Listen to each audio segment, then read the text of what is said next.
For the past 4 weeks, the world's been training up, picking which teams to send to the United Kingdom next month. It's time for North America to follow suit. 6 teams remain, but only 3 can survive this week as we transition into a gauntlet where only the strong survive. Live from Philadelphia, welcome to the Rainbow Six Manchester Major North American Playoffs. I'm Caliber Jacob Anderson. I'm joined as always by former world champion Gabriel Laxing Miralez, the North American savant himself, Jesse J. Chick, and boys, it's finally time to find out who we send to the UK. I can't believe it's already playoffs, to be completely honest. I feel like there's still a lot more siege that needs to be played to lead back into another playoffs. I just feel like we got here so fast. Yeah, we did, but I mean, we got rid of all the teams that couldn't make it here. The bottom 3 have been eliminated. Now we have just the best of the best, and it's best of 3s as well. This is where Rainbow Six really shines. I'm super excited. We had to find a way to whittle all of the weak teams out of the pool, and we have finally done that. Unfortunately, this time around, it means Los, Sonics, and Wildcard will not be participants this weekend, but everybody else will be. Beast Coast and OXG are going to get a first-round bye, and then we get to whittle finally down to BO3s, because we've been waiting for that for the past month. I mean, you never thought, looking at this, that Beast Coast was going to be the one leading this, given how they started. But again, it just goes to show like how exciting this entire stage has been, the upsets that happened, and I mean, even for Beast Coast, the improvement that they showed. Seriously. Yeah, and I mean, like, even the teams that got knocked out, aside from Los, it was so close for the teams that were trying to get in. Wildcard and Sonics only a point or 2 off of making it into the playoffs. Wildcard even going out on tiebreakers. So it really did come down to the wire. Obviously, those teams that were knocked out will still have a chance. The LCQ awaits them, except for Los, who lost in the open quals this week. But for everybody else, the major is still possible. It's just a lot harder. Quick go over for those who are unfamiliar with this. It's single elimination in the quarterfinals. If you lose that, you're done. You make it to semis. Then it becomes double elimination if you were to win said third place match. So the path is pretty simple. All you have to do is make the grand finals and you're going to Manchester, or you have to win that third place match. And then the 5th place is going to also help us determine who places where in the LCQ next week. Yeah, key thing here for both Beast Coast and Oxygen, all they have to do is win one best of 3 out of 2 to make it into Manchester. For the teams that played today, if they do not win this first BO3, they cannot make it directly. They've got to go through the last chance qualifier. So that's a very scary first couple of games. Well, it's also nice to be in those positions for Beast Coast and Oxygen. You get to sit pretty, you get to watch the other teams, you know, make the strats that you want to make going against those teams. You get to be more prepared than the other team, but it also goes off the hard work that they put into it to allow themselves to be in that position. There are 2 teams that get first round buys. They're not playing today. That's Beast Coast and OXG. Everybody else in this playoff bracket has to play quarterfinals because those 2 guys got a first round bye. Schedule is as follows. We start with Spacestation and M80 in the first quarterfinal, then move directly into Luminosity and Dark Zero. Both of them are intriguing for very different reasons, I think. One of them is 2 good, really known powerhouses, and the other one is a team with no expectations against a team that had high expectations and didn't meet them. So it's going to be a good day. Yeah, absolutely. I mean, this first game having 2 titans of North America, the fact that one of them immediately has to get sent down to the last chance qualifier will be devastating. And then for Dark Zero Luminosity, that's one that I think at the start of the stage, you would have thought easy for DZ, but now at this point, with the way that the stage has run out, it really could be anybody's game. Yeah, I mean, my predictions definitely got shuffled throughout this entire stage of picking, I think that was the case the for right everybody. teams, picking the wrong teams. Low specifically really threw me under the bus there. I mean, Wildcard in the end, I've been sticking with you guys. You kind of threw me under the bus a little bit there, but, you know, it is all good. It is what it is. No, the big prize right here, sitting to my left, the North American League Predictions Championship is on the line. This thing is getting distributed to one of the guys on the couch or the analyst who couldn't be here this week, so it'll all come down to just these couple of best of 3s. First game on deck, first quarterfinal, number 3 against number 6. It's M80 against Spacestation, which is interesting because they played earlier on Consulate. It was only about 2 weeks ago. M80 came out the victor in that game. It was 7-5. It was really close, but you got to figure that Spacestation are going to be out for blood in this game. Yeah, seeding really doesn't tell the story for this matchup. Although it is the number 3 seed versus the number 6 seed, these 2 teams are very, very close in skill level. We've seen both of them reach incredible heights. M80 have undoubtedly had the better stage thus far. They've looked more like a unit despite being a much newer team. They've had that big individual moments that have come through and have won a lot of games for them. Whereas Spacestation, I think they look like a good team. They look better than the 6th place team in North America, but small mistakes have consistently plagued them, and it's consistently brought them down and down these standings to the point where they are only here because because they had tiebreaker over wildcard. Yeah, and you say that, I mean, specifically with Spacestation, I mean, they started out extremely strong. They started out way better than the previous stage, and it was like, oh, wow, like, this is the team that we wanted Spacestation to be.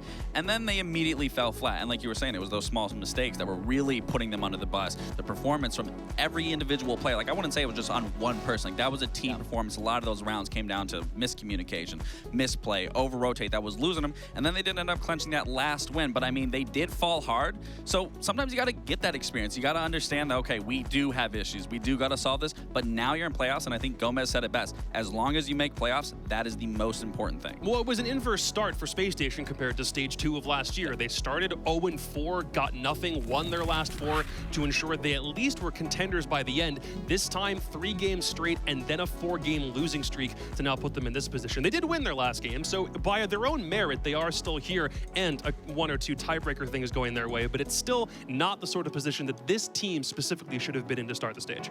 Yeah, and I mean, obviously they did make a roster move to start the stage. They brought Iconic in. You can see his stats aren't the best here, but I certainly by no means think that he has been the problem on the roster. I don't think that that has been the key focal point of their issues. I think they have struggled at times just due to the fact that, you know, maybe they can't get a wall open. Maybe they can't set the pace sometimes in these matches. And the fact that they get that 7-3 win over Auction at the very end is massive, because OXG were one of the favorite teams to make it into the top 2, even if they didn't get there. Well, no, they did get there in the end. Yeah. So that's a great team to get a win over. And so for Space Station Gaming, the lows are a little concerning, but the highs are really quite high, and I think that's big for them.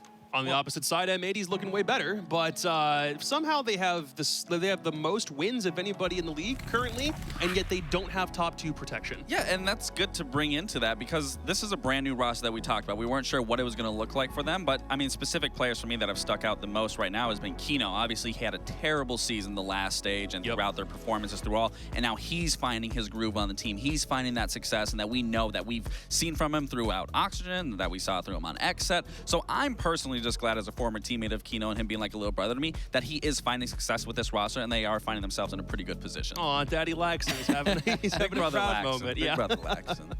Yeah, I mean, I think for M80, what's really impressed me has been their early rounds. They're actually one of the only teams in the top 6 right now that have a positive entry win rate. A lot of the teams that were doing well on entry through the group stage didn't make it here to playoffs. Yeah. So it's been nice seeing M80 be so consistent in the early game. Obviously, they haven't been the most consistent in terms of winning every single game, but even like when you take a look at this graphic, you can see they're winning a huge majority of them. Yeah, and this is what I even want to talk about, what was interesting to me and for you guys. This was when M80 first came in with the original X-Set roster. That's how their first stage looked on that left side. Then going into 2024, this is now their brand new iteration of this roster. And this goes into what I was saying with Kino having that performance, Spoit being on the team, still performing extremely well. I mean, again, you're finding the success here. It's just a matter, now can you clench Manchester that you're in this playoff position? Yeah, and it's interesting to compare these two lineups because obviously these were both two kind of new rosters that came into the scene, and this roster has clicked a lot faster. Yes. I think the key players like Spoit and Kino, who have maybe maintained over the two rosters, are playing really, really well as individuals. It feels like they're more comfortable with their current teammates than what we saw from them through all of last year. I think Kino in particular has been so good. I'm glad you hit on him because his level of consistency, even some of the areas where he was struggling, like the Monty plays. Even when he's on Monty, though, he's just playing took a lot banning better. shields and we were fine. Yeah. So it's nice seeing not only the new players on the team stepping up and adding to that success for M80, but also the old players are playing better with their new teammates, and so it's an improvement all around. This also isn't something we do very often, but it doesn't come up very often where a matchup can get distilled down to one specific head-to-head, one 1v1 that feels like it's the determining factor of the entire series. In best of ones, it's a little harder to determine, but in a best of 3, when you have some of the best players on both teams going at one another, it makes things really interesting. Ashen is the one guy we have to talk about to start with for Space Station. Well, I've been talking about Ashen a lot throughout this stage. He's been a wonderful performer for SSG in general. I mean, he's such an integral piece for this roster and the performance that he puts up. I mean, you cannot talk about Ashen if you're talking about SSG. Like, he needs to be the topic of discussion with the plays that he's been making. And for me, he's been making tons of plays since he started the league, and where he's at now, he's made such a tremendous impact, not only in his career, but in overall SSG's performance as a whole.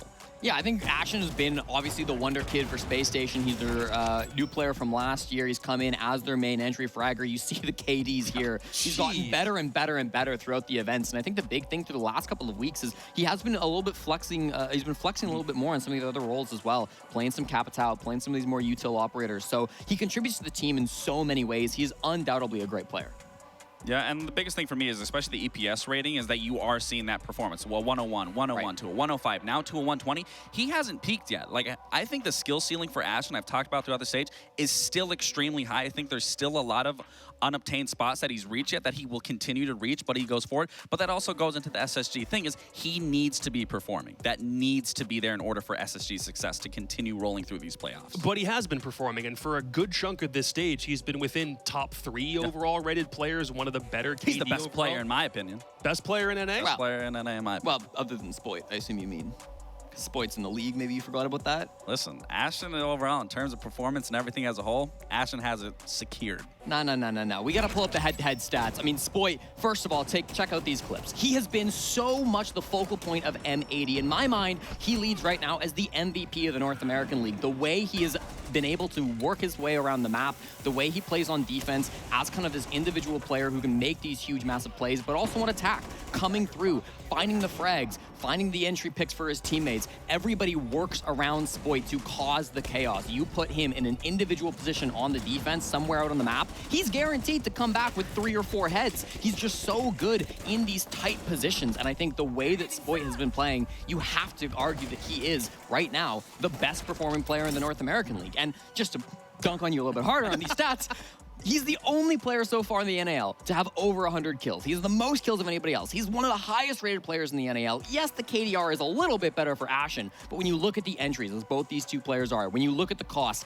all the statistics point towards Spoit. He has been the North American League's best player so far, and I think that you can't deny it based on the numbers. I'll say he caught up to Ashen. That's what I'll say what happened. Wow. He caught up to Ashen, because for a long time throughout this stage, Ashen was absolutely carrying in all of these fields. He did catch up, but no, you can't discredit Spoit. Spoit is a wonderful performer for M80 and just his own individual skill. Sure, Let's and not then talk about this. listen, even when they've gone head-to-head, I went back and I took a look at the stats historically. This counts last year and this year. These two players have played against each other twice through their careers. Ashen, despite having lots of successes in his history, has never beaten Spoit 7-3 the head-to-head kills for these two players. Ooh. Ashen has always performed well in these matchups, but never against Spoit. Well, I'll say this. Given with how this game could turn out, this could change each other's stats entirely. One person could easily shoot over the other person depending how You're this right. game Or plays they out. could both do really well and we're just in a deadlock yeah. again. Sure. Because that is the story of both of these guys. It's very much if one of them doesn't perform, their team also seems like they fall off a cliff. And that's where I was saying with Ashen is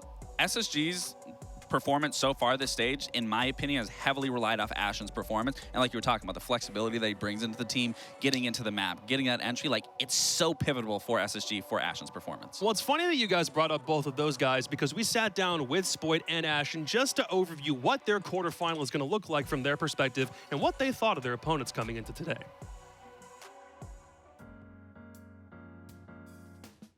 A big reason as to why M80 works out very well right now is because obviously we have a lot of chemistry. I mean, me, Noodle, and Citizen, we've known each other since years ago. It's a natural thing over there, but with me and Kino, we played with the team for over a year together, so that's not a big surprise. The only thing I would say is, slotting a cameraman into the team, him speaking English for the first time in a English-speaking team, so we just gotta give it some time, and it's just gonna get better as soon as we gel even better with each other. Obviously, we had a great start of the season, 3-0, and then a little shaky. We lost our next 4 games, but I wouldn't say it's more issues that need like drastic change or anything like that. It's more or less just small little details that, drastically change around and, obviously tighten those up for playoffs and we'll be fine. I think that, everyone on our team can have a pop-off moment. And so I think, that's good to have, especially in best ones where, you don't have a lot of opportunity for like a comeback or a change, to come back in the game. So going to the best of 3s, keeping that in the back for pockets and just, being able to make those big plays, I think it's going to be very influential for us to stay ahead inside the game. The gaps in the SSG roster, it's a tricky one because they can get ahead of themselves a little too much sometimes. They they speed things up. They kind of let the randomness take over a little bit. So I think that's like a thing that will let them down a little bit. So I guess it's just like noticing these gaps inside of the server and capitalizing them with your team. Cooking up small mini plays together. Oh, you push this, I push this. Peek with me, 3-2-1, stuff like that. So what gaps I see in the M80 roster is that they might not have the best attention span. They love spamming TikTok, Instagram Reels, all that. So he's got to take advantage of that. You know, maybe catch someone back in mid-round. That best one on Consulate. Yeah, we had some pretty good attacks, but our defenses, surprisingly, on Consulate is what kind of led to our loss. You know, there were definitely a little bit of like throws in that defensive half. So like, you know, just one more round in that game, you know, goes overtime, goes maybe possibly a different way. So looking for the rematch. Just gotta work on, you know, closing these things out. Now there's actually like stuff on the line, so I guess the nerves is gonna be there for everyone. And it's just like make sure you feel you're just in the moment playing. We played it before. This is my third NAL stage as a player, so yeah, it's the same thing. I've been here before, gonna do it again. Yeah. Good scouting on both teams coming into today. It seems like both Spoit and Ashen have a good sense of what to expect, but specifically for Ashen, to call the guys on M80 short attention span TikTok little kids, that's the sort of thing that makes me really hope that Spacestation are dialed in here. Spoit was scared. They just showed the cam. Spoit wasn't even there. Spoit just left. Like, he listened to this entire thing. He's scared of Ashen. I mean, honestly, he did say it's going to come down to kind of the nerves. Now it's when the pressure is the highest. And I think Spacestation have been very, very good historically at dealing with those nerves. They've got one of the best mental, if not the best mental inside of North America. That's always been one of their strong points. So that's going to be an area where we need Spoit and the rest of M80 to kind of pick it up and make sure they are all locking it down, playing to their peak performance. Because if you get nervous now, that's going to be bad. He's also 100% right. Now games really matter because we're not talking best of ones. It's not the seeding thing anymore. We are finally back in best of threes. First 4 bans are already off the board. Just as a reminder, it goes through the ban phase with 4 bans, then 2 picks, last 2 bans plus a decider, and it's Spacestation's map pick on deck first. They've opted for Bank, and I'm curious how that one's gonna go. That's oh boy. Yeah, I mean, Spacestation, interestingly, banning out the labs here kind of caught my eye just due to the fact that it's a map that, yes, they've banned it a lot throughout the stage, but they've never seen M80 play it. And also, last time they played M80, they did not ban it. I think that was one of the, if not the only, then one of the only games where they chose not to ban Nighthaven Labs. They'll ban it here in the first phase, though, clearly a little bit afraid of it. I was going to say, gives M80 the choice of Clubhouse or Consulate. They pick Consulate. That's the map they beat Spacestation on during the regular season. Yep. This Consulate map, so Bank, I think, is a little bit of toss-up. That can go one way, but when you're M80 picking Consulate here, that game was close. That was relatively close. It was 7-5. Ashton said it, you know, that could have easily been, you know, one round, one little small mistake that didn't happen, could have put that in overtime, and we could have saw something different. I mean, that's massive going into that map when you're the losing team, because that really allows you to focus in and hone in on where your mistakes were. Sure, as the winning team, the losing team usually runs away with that and understands it a little bit. And not to say that you can't walk away with that winning team. Sure. Now you're looking at Skyscraper. I don't think M80 looked very impressive versus LG. I want to say LG did put up a good performance against them. I think Hat really had that tremendous performance that really excelled LG into that win nonetheless. But this is a situation where I see these maps where Bank could be a toss-up, but then going into these last 2, I think they do heavily favor SSG. Last little wild card about the phase, Spacestation start on defense on both maps, meaning that they're gonna have a really good chance to have hot starts. Does that factor into predictions? Gentlemen, I hate to break it to you, but the amount of time you had to win this thing and make sure Fox Day doesn't get it is basically dwindling. There's almost no time left to actually claim this bad boy. So, it's time for no more mistakes, no screw-ups. Gotta be 100% sure about who you're going with. Lax, right now, you're tied with Jesse. What are you gonna do? What are you gonna do to leap over Fox? I gotta go with SSG. And last week's really threw my entire percentage off. Like, it did that for everybody. Yeah. You had a rough I was in the lead. You had a rough week. Yeah. It was rough. But yeah, I'm going with SSG. Okay. I mean, I already said it in the earlier section. I think Spoit is the best player in North America right now. I got confidence that he and the boys can hold this down. I'm gonna side with Fox. It's gonna be tough for me to keep up just because he is ahead of me, but I'll catch him on another game. I think M80 are gonna be the favorites to win this one, so I'll pick them. Well, you made a mistake because Ashton's the best player. Yeah. Okay. Spoit wasn't even. We'll find out. Spoit wasn't even in the camera. Spoit wasn't even in the camera. Yeah, he's stretching. He's scared. He's shaking. He's getting active. Ashton was It's about stretching, getting the sitting blood there, moving. intimidating. No. Whatever. All right. Whatever. Just as a reminder, while these guys fight it out, this is not a prediction done on a per map basis. Those are calls that are now locked in for the entirety of the series. If they want to win this, the North American League Championship for predictions, they're going to have to make it count right here and right now. Parker Mackay and Nicholas Moritzen are ringside on Bank for our first quarterfinal, and that starts right now. It's playoffs day, Nicholas, and you are very large. You are much larger than usual. We have brought you into the fold just as we are bringing these 2 teams into the fold. And I gotta say, this line gets trotted out all the time, Nick, where how close things have been. I don't know exactly how they're going to end up. Well, in this particular case, I genuinely don't know what the result of this matchup is going to be. Yeah, it's a toss-up. You know, I mean, I think they just broke it down. Ashen, Spoiled, pop-off players, pop-off teams, and I mean, I gotta give the slight edge here to M80. I think they've been the better team so far. They've had more pop-off moments. They got Spoiled, so I'm gonna support the EU boys here in this one. I mean, Spoit comes in today as the highest rated player in the region. He's the only player to break 100 kills. Ashen is not far behind at 93, but then after that, it falls off of a cliff. Everybody else seems to be lumped up in the 60s. Hansen's at 77, but not going to see wild card. So, I mean, obviously, this M80 team is starting to really gel.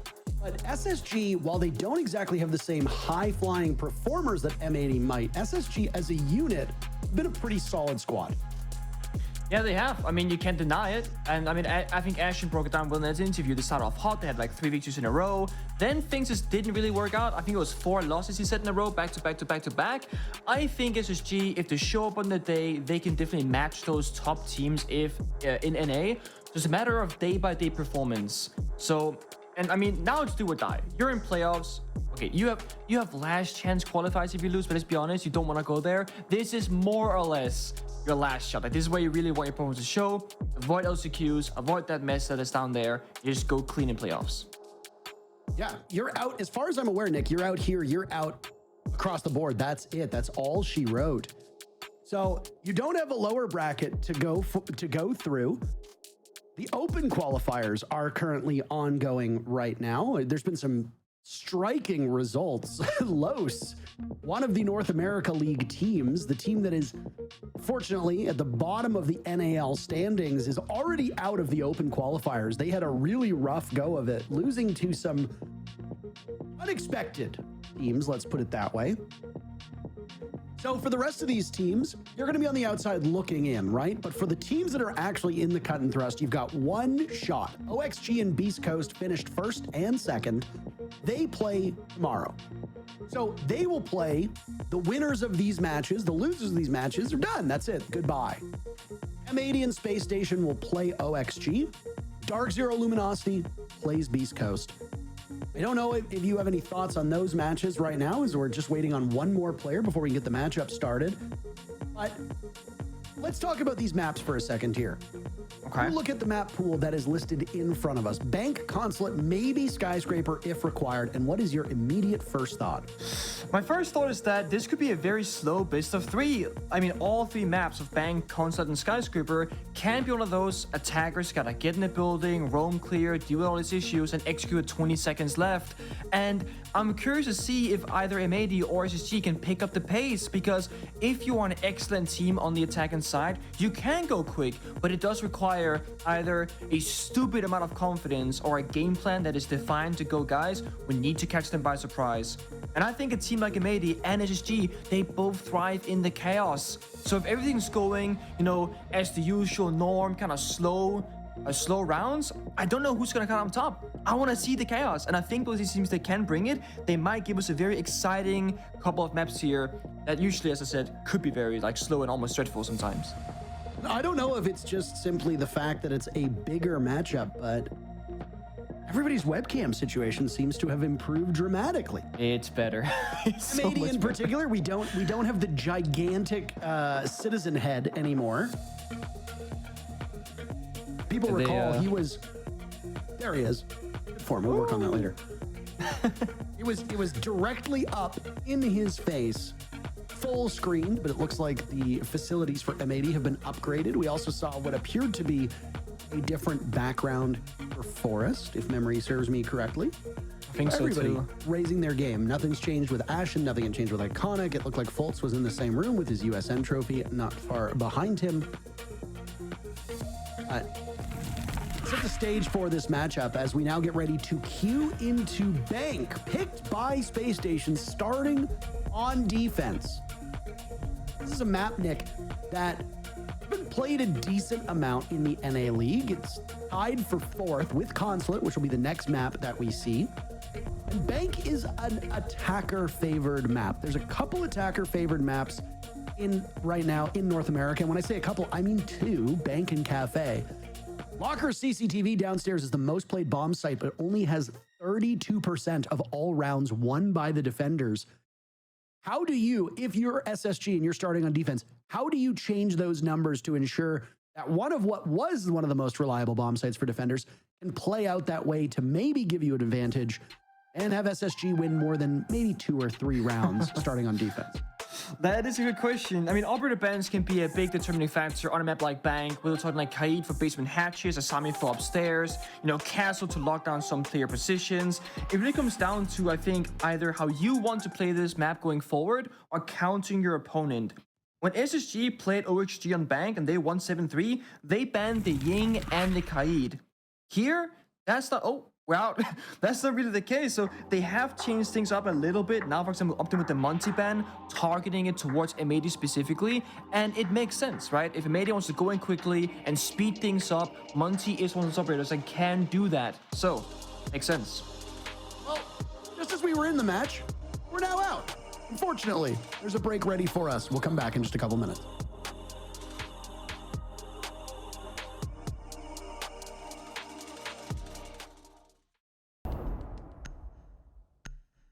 Well, it's time to get underway with our very first round here on Bank. Attackers need to locate. As you can see, this is the upper quarterfinal for these teams in the playoffs. And what, Nick, is at stake for both of these squads? Well, not the biggest prize, but the second biggest. This is not a spot for invitationals, but of course for a major, if you go all the way through playoffs, you win or you get top 3, so to speak, in this case, you will go to Manchester Major in May, next month. And every single team wants to go to the major, build those SI points, get the experience, raise a trophy, win some money, and of course get the fame.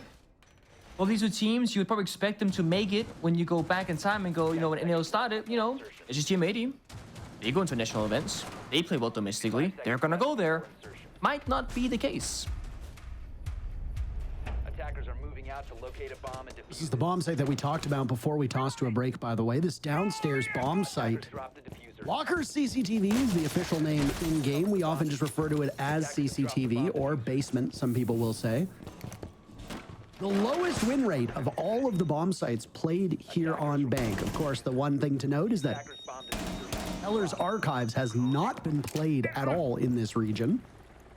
48 rounds of Bank have been played, which is the 3rd most, way behind both Clubhouse and Oregon. Both of those maps, by the way, have been banned out. As you can see from the top right of your screen, SSG picked Bank, which is where we'll go first. M80 feeling Consulate, and Skyscraper will be the decider should it be required. M80 have wasted no time getting into the building. I don't know if Citizen was droned in or just got in on his own, but the old top square with Spoit now looking through Dirt Tunnel. Silhouettes from SSG let us know that there's at least one player nearby servers, maybe even in servers itself, and there's Iconic. Sending Still far rocking the away. Zidane name, by the way. Yep, some things never change. And you're going for it, but come on, man, bring it back. Let us know who you are. New fans watching, they're like, who is Zidane, by the way? Well, it's Iconic. Now you know.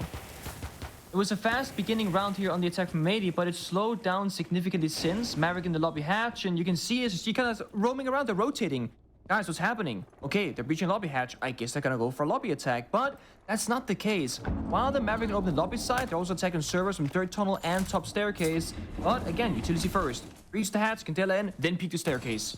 Forrest was blinded very briefly. Kino sees the smoke go out, and Forrest maybe swings at the inopportune time. I don't think he expected the Ying to be so close.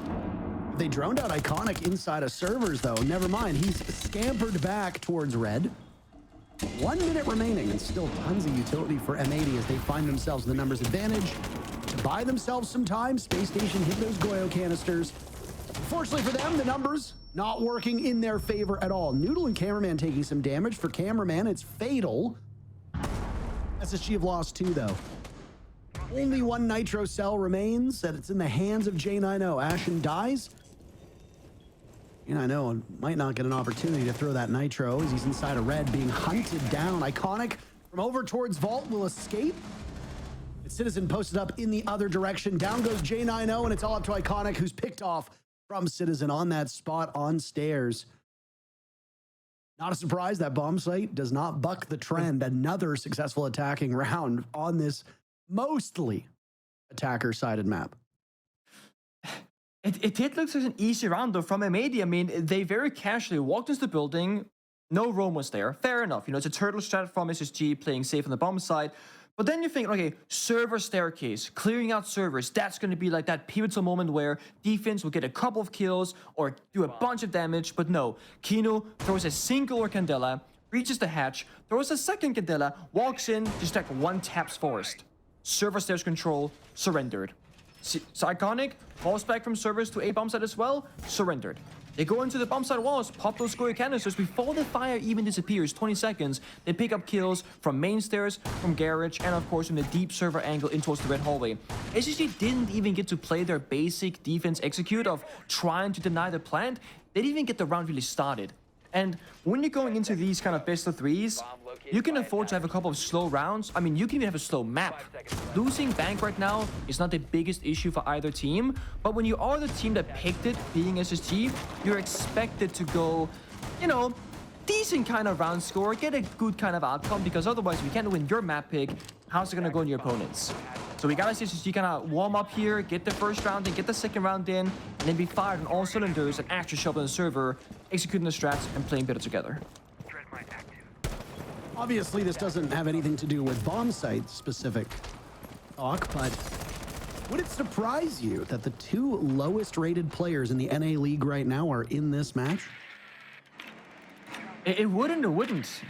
But are they on the same team? They are. It's actually Iconic and Forest. Oh yeah, there it is. Iconic and Forest, not only the two lowest rated players, but among the two lowest number of kills in the entire league. And that is what is most surprising to me. There are only two players in the whole league with fewer kills than Iconic and Forest. One of them is Canadian, who will be competing later today. The other is Dream, who will be competing tomorrow for OXG. But the fact that Iconic and Forest have been this bad statistically is not great. The best performer on the team is Ashen, second highest rated player in the league. 93 kills to his name. He won't find any at all for this matchup. SSG doing a much better job of defending this time around. M80 will draw even. Half the round to go, and J90 is pushed off of that spot. So much of the focus from M80's entry was upstairs inside of CEO, despite the bomb site being open area. How did Cameron survive for that long? He got the perfect timing, got past J90 upstairs, and just like got shot at, C4'd at, ran in, got a kill, went on his cam or the Dokebi gadget mid gunfight basically, and still to this day, he's alive. 20 HP, but he's still there. It's a 3v3. Kind of favor towards defense here. They got the bomb site locked down. They also got the extension to Chillers Archives. So the big saving grace from AC. Citizen on the buck. Destroy that floor vertically with these yellow pings. Try and get at least one kill onto defense and get that man count advantage. Citizen's got the read on it and he executes J90. M80 will regain the advantage that they got early on in the round. It was short-lived as SSG fired back. Those two lowest rated players that I talked about, Forest and Iconic, are the last two standing for SSG. They beat the numbers and they hold up this assault from M80.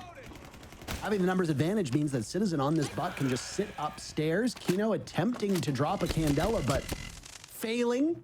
It'll go off, but no targets from SSG are spotted. There's also the Warden on the board, so it won't be as effective. Those smart glasses are going. Down goes Forest to cameraman and Iconic. Good enough for one kill. Where's the coverage? Never mind. Citizen gets the job done himself. I don't know if there's audio issues, but it's looked to be like him saying that he couldn't hear at all. That round looked like for a moment it was giving hope to SSG's fans, but M80 just continues to roll through these two rounds. Yeah, they do. Again, they make it look pretty easy. A bit of a, I don't want to say sloppiness from SSG, but it just looks like they're not ready. Before this game started, we kind of broke down how, this could be a very chaotic game of Bank, that typically it's very slow-paced and predictable.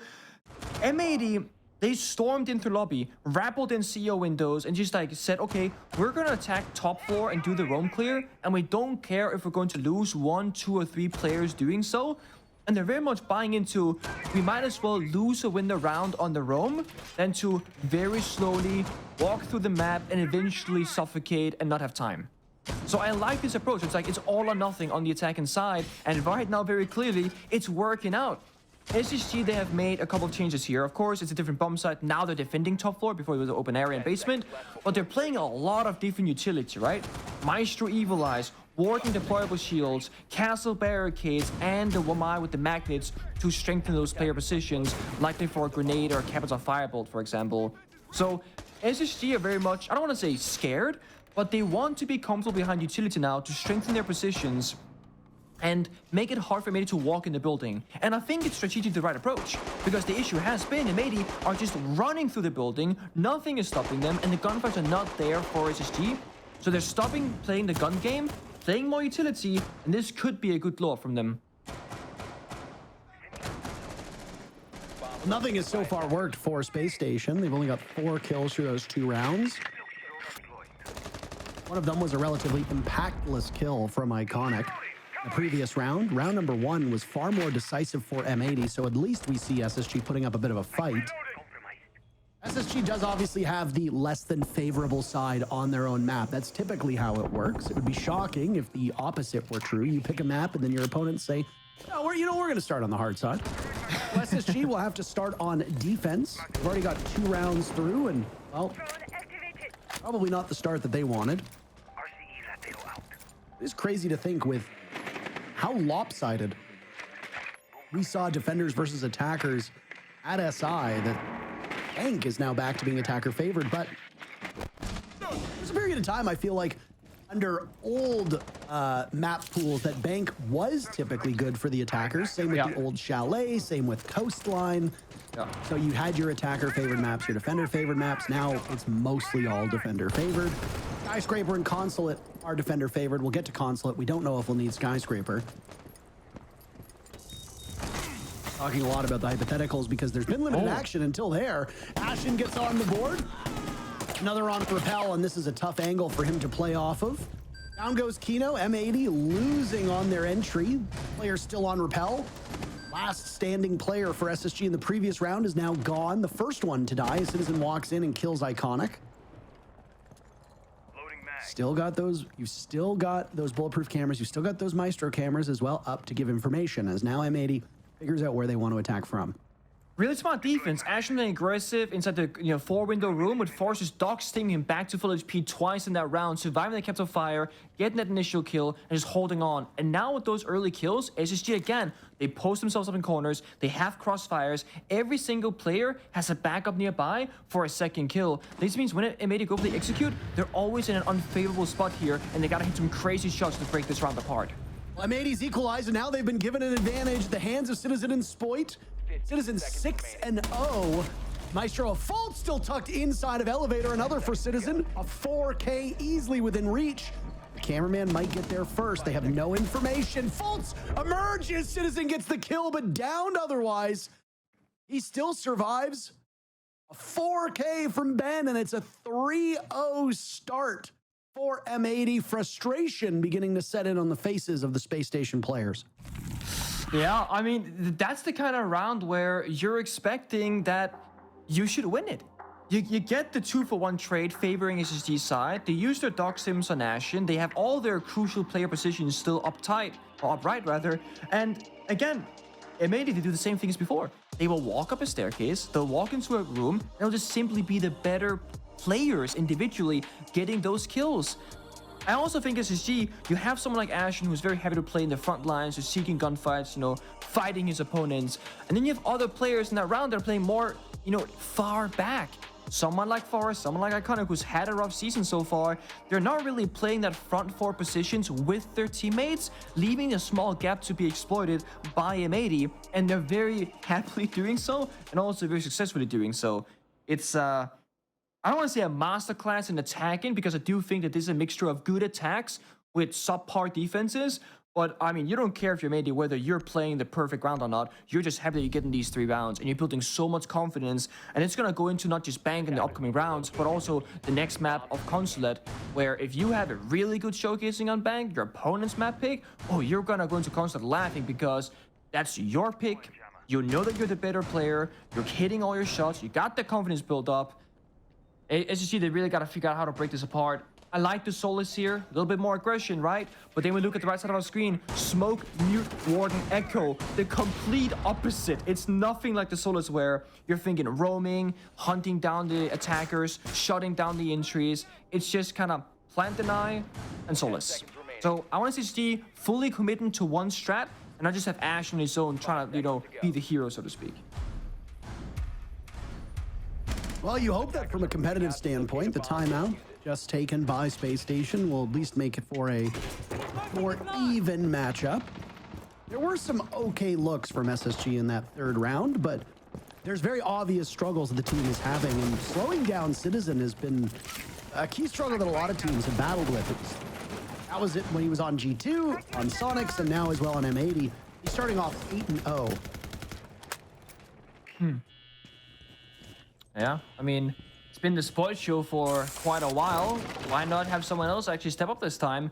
It's also Bank. Bank is a map where there's a lot of dynamic approach to this, like verticality, roam clean, etc. Citizens great at reading the pace of the round. Cameraman will just jump himself into the middle of the room and just fight multiple defenders again and just prone the floor, hide, and create chaos. Down goes J90 to Citizen. This man does not slow down. 9-0, the start from the buck of M80. Ashen knows that there's one nearby. Doesn't have the exact whereabouts. One thing that M80 won't know is that hatch opened up. It's just been opened for Spacestation. Cameraman's waiting for a late flank through lobby. Ashen will make his presence known. Drop briefly looked to be attempted, and that is a misplay by Ashen. He overstays his welcome. Yeah, he swings. They're playing Plant and again, you see Fultz. Fultz swings so far back, not helping Ashen. Ashen could have dropped, but instead swings out. So HT playing two different attack or defense right now, and it's falling apart because of it. There's no intel. Look at that Nitro cell that just got ripped. M80 has full control of the bomb site. Where is the vertical play? Where is your site presence? Forest and Iconic are maybe miles away. Hold on, there's Iconic. Springs out of elevator, shut down by Cameraman. Now Forest still looking for his first kill. He's got 4 targets. Which one of them has its name on the barrel of his gun? Over now towards stairs. Looks the wrong way, expecting Noodle to be farther down. Picked apart, M80, only a single player remains. Fultz shutting down Spoit, diffuser goes down. Reload from Fultz now, and it's a pick your poison. When you drop, which direction are you gonna look in? I don't know if Fultz has much information to play off of, whether the Yokai drones are still there or not. Noodle gets the job done. He started by repelling or slingshotting himself all the way up to CEO before transitioning towards the bottom floor. M80 undefeated so far on SSG's map. Man, Cameraman is doing a really good job at getting a lot of value, even though it doesn't look like it. Beginning of the round, just sprints into lobby, gets the attention of 2 different defenders, so Fultz and Ashen, and will just hide in a corner, prone the floor, holding a passive angle, waiting for them to push. While that's happening, you have the rest of M80 working the opposite side of the map. Top skylight, top main staircase, cutting off the rotations, and starting to pick off those defenders and getting those kills. After M80 get the first opening pick, you're expecting us to do one of 2 things. Either you aggress as a team, you try and get back that numbers to be equal to a 4 vs 4 or 3 vs 3, or you simply cut your losses, go back to the bomb side, and play out your Echo, Smoke, Mute C4 playstyle.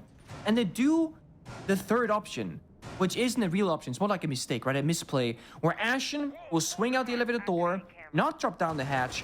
Fultz, while Ashen swings, will back off and play safe, throw a random C4, and then that's it. So you waste the C4 without intel, Ashen dies alone, neither player can fall back, and then you have last player alive being Fultz upstairs, far from the bomb site. You can't drop down that hatch because you'll just die. Attacks are planted, they're holding those covers, etc. It's really messy. It's just, again, like SSG is not, operating as a 5-man unit. It's like almost like 5 individual players who just got together for this game today, and they're kind of playing off the vibes. And the vibes right now are not all that good. They might need just like, I was gonna say a tactical timeout, but they took that earlier as well. Like, they just need to reset essentially. They gotta really reset, like a hard reset button. Yeah, I mean, obviously you're gonna let the map try to play itself out for you, right? You know that you start on defense. You know that adversity is going to smack you in the face the moment that you begin this match. and that there's an awful lot of bad vibes you're going to experience for these first 6 rounds. I mean, maybe not. Maybe they do buck that trend. But time and time again, we see the attackers winning more rounds on this map. So you've got some pain ahead of you, but for SSG, it should get easier. Forrest with a jump out, he secures his first kill, but his 5th death will follow shortly thereafter. Noodle was on repel, Spoit as his teammates back. There's some toxic gas to go off. Cameraman gets swung on. Ashen with the super shorty, and he also gets Spoit. It's all up to Citizen and Kino. SSG throwing caution to the wind. They decide to go all out. They decide to go all in, and so far it looks like it was a good gamble. Bigger task, though. Shut down Citizen. He's yet to die through 4 rounds, and we're halfway through round 5. He'll put himself in harm's way. Now he's playing over by square. Oh, okay. That's not. You gotta check his computer. That's Someone's not. check his Citizen, PC. he's a very skilled player, but that's not. It's not normal. That's not normal. 10-0, by the way, for Citizen. Advantage still for SSG. Final minute awaits us. Surely they don't lose this round for SSG, right? Because they made the right play. Again, they committed this time. Forrest flying out a window, Ashen holding his ground, but look at the 3 other defenders. Bolt, J90, and Iconic have been very quiet this round. Again, not playing to that bigger system, but because Ashen got that 2K, because Forrest traded his own life with a 1-for-1, they do have the man advantage. They have 1 Toxic Babe, they have 1 C4, they got Intel and Valkyrie and Blue Camera. They have, again, the positions and the tools, but they need to actually hold the crossfires and not let M80 find those individual kills. Grenade sails out from Citizen's hands. He seems immortal at this point, and are there any god killers on the side of SSG? Citizen now moving into position. Kino holding on to that diffuser. Citizen making an awful lot of noise. They both inch ever closer. It's all up to Citizen, who can find another 4K with almost no time left. But J90 not just shuts down the round for M80, but most importantly, the first and only person to shut down Citizen so far in this match. A 5-0 was within the hands of M80, but it slipped at the final moment as SSG wins their first round. And I think it's fair to say, like I mentioned earlier, that, yeah, SSG is starting the worst side of defense, and you know it's going to be a painful time, but we got to look at how every single round plays out. Even in that round victory for Space Station, it comes down to a 1v1 where M80, they have no time left. And that was SSG's best round so far. It was Forrest jumping out, Ashen getting a 2K, and they still almost lose out. So it's not so much about the starting side, it's not about the round count per se. Even if SSG, they go 2-4.5 win this upcoming defense of CEO, it's still been a brutal many rounds in this game so far. And again, we gotta see that same life from Forrest, jumping out a window. The way Bang typically is played out is if you just trade your bodies 1-for-1, it favors defense. In a 5v5, attackers have so many positions to attack from, so many angles to lock down. If you go 4v4, a little bit better of a defense. 3v3, a little bit better of a defense. I think if you're Space Station, do that again. Just like say, you know what, I am gonna throw my life away, but I'm gonna take someone down with me, and my team is gonna clutch up and be in a better position because of it. Because so far, maybe they have been that better team in equal numbers, especially when it comes to having many guns available. Citizen finally gets taken down, but still, are you gonna be mad about that? You're 12-1. Like that fire that Citizen's been bringing every single round, that's not gonna slow down because he's finally dead. It's gonna continue right where it left off. Well, it's been a debilitating start for Space Station, but even though there's no real momentum mechanic in this game, you at least want to keep your head in the match. And for a team like SSG, they usually don't seem to be in poor spirits, even when they're getting walloped. This is a very crucial game for them, and well, I think part of the strategy for Space Station is let's maybe play a little bit less structured. Over the last 3 rounds, there's been more unpredictability baked into Space Station's roams, and it's working. Ashen started it off. Iconic just got a kill. Yeah, they lost J90, but as long as you can keep M80 guessing, it seems to be working. That is until Noodle equalizes by picking off Iconic inside of Conference, and now some Bs will go over towards Elevators, where yet another silhouette lays. Maestro of Fultz manages to get out of there, but M80 get very valuable information from that. You know there's a player over by Elevator. That only leaves 2 unaccounted for. Ashen was last seen near the bomb site, so then the question becomes, where is Forrest? Well, here he is. Solus is usually down below on this bomb site, but he's sitting right next to the A-bomb chassis inside a CEO. And Magna has saved him. No, Segon goes out. That's going to give his position surely here. The beast plot peaks. Oh, Forest. He's got the read. He's found the gap of the yellow pings, though. They have information on Forest, but not the exact location. There's the swing onto the open breach. Or, well, not quite a breach, but at least an opening that could get their way into the site. Forest ducking for cover. Is it Citizen and Cameraman? Forest running for the hill. Run out and take Cameraman down, but Spoited a Claymore there. He's been dead for a while. He still has an impact on this round. Last alive yet again, a Citizen. They'll make an ungodly amount of noise. Ashen and Foltz very disciplined, very patient. And there's Foltz to start unloading.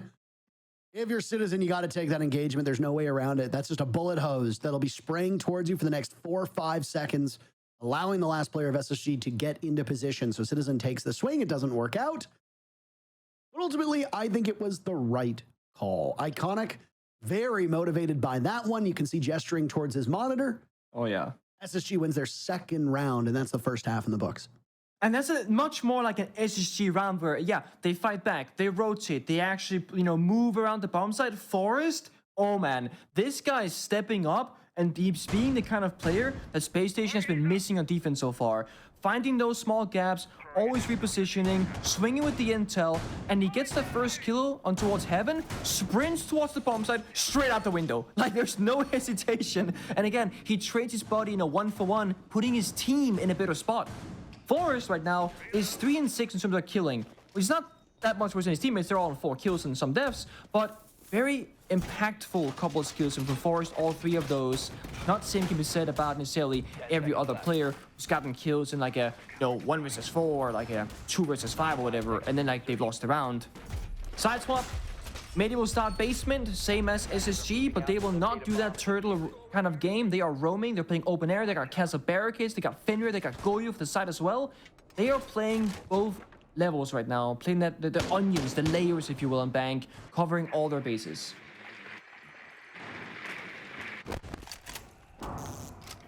Getting very active now on this Dirtal. Spoit is somehow taking an awful lot of damage as on smoke is a sight to behold. Is he expecting an early rush? That's the real question. One logic bomb's already gone off, so that's entirely possible. Maybe it's just to aid the drone work that was going through that part of the map.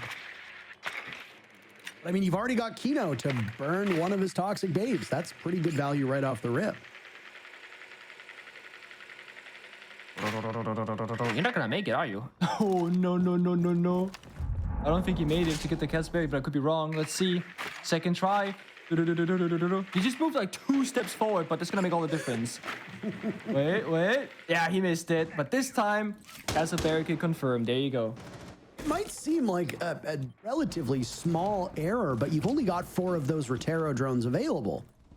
And most teams are gonna have them accounted for in some way, shape, or form. You look at what the defenders are bringing, right? You're already going to have issues dealing with the mute chambers, which might cost you a drone or 2, depending on where they're positioned. The castle barricades can be a big problem. You can use them to take out any bulletproof gadgetry that might be inside of the bomb site. So even one of those drones being taken down could completely hinder SSG. Spoiled. He pops up, he gets one, but what now? He's gone. Can't escape. It doesn't when the attackers are really in those positions. Akane was in small box. Forest still drawing that same position of server stairs, by the way. But SSG, while they're roam clearing, breaching hatches, getting soft destruction, they're working all the angles right now. When they get towards server, when they get to site, they will more or less be plant ready because they got garage, they got hatches, and they got server control already.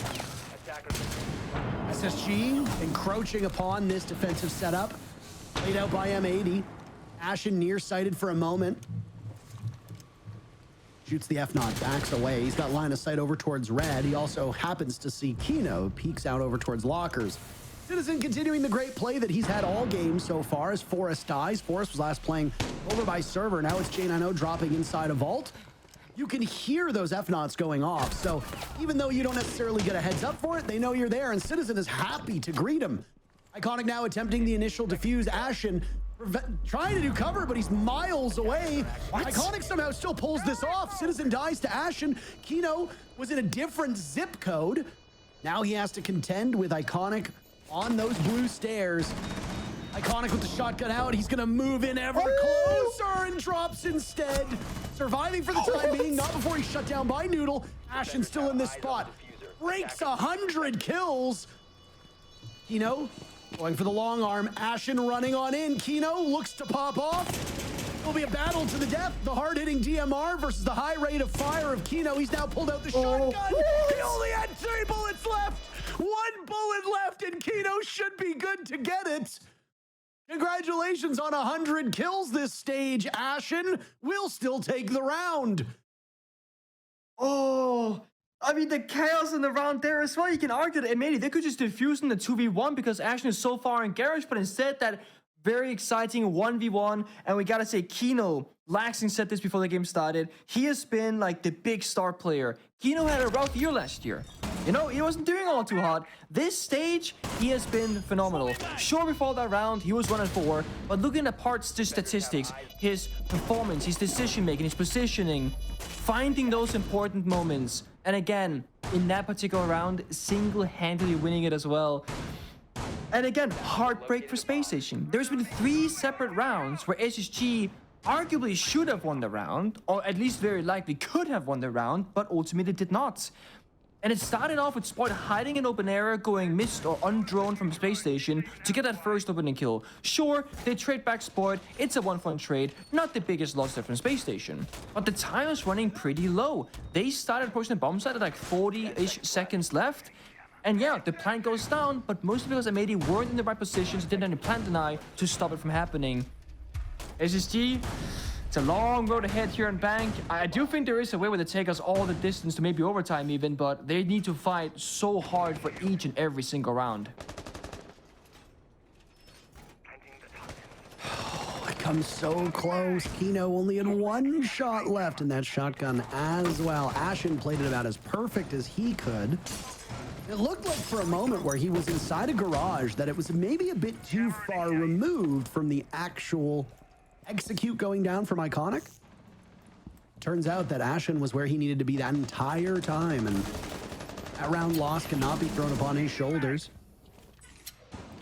Round 8 though, Forrest on the Nook. This is an operator who used to be very highly sought after by these attacking teams. She's fallen off the grid after a number of changes were made to her kit and her loadout.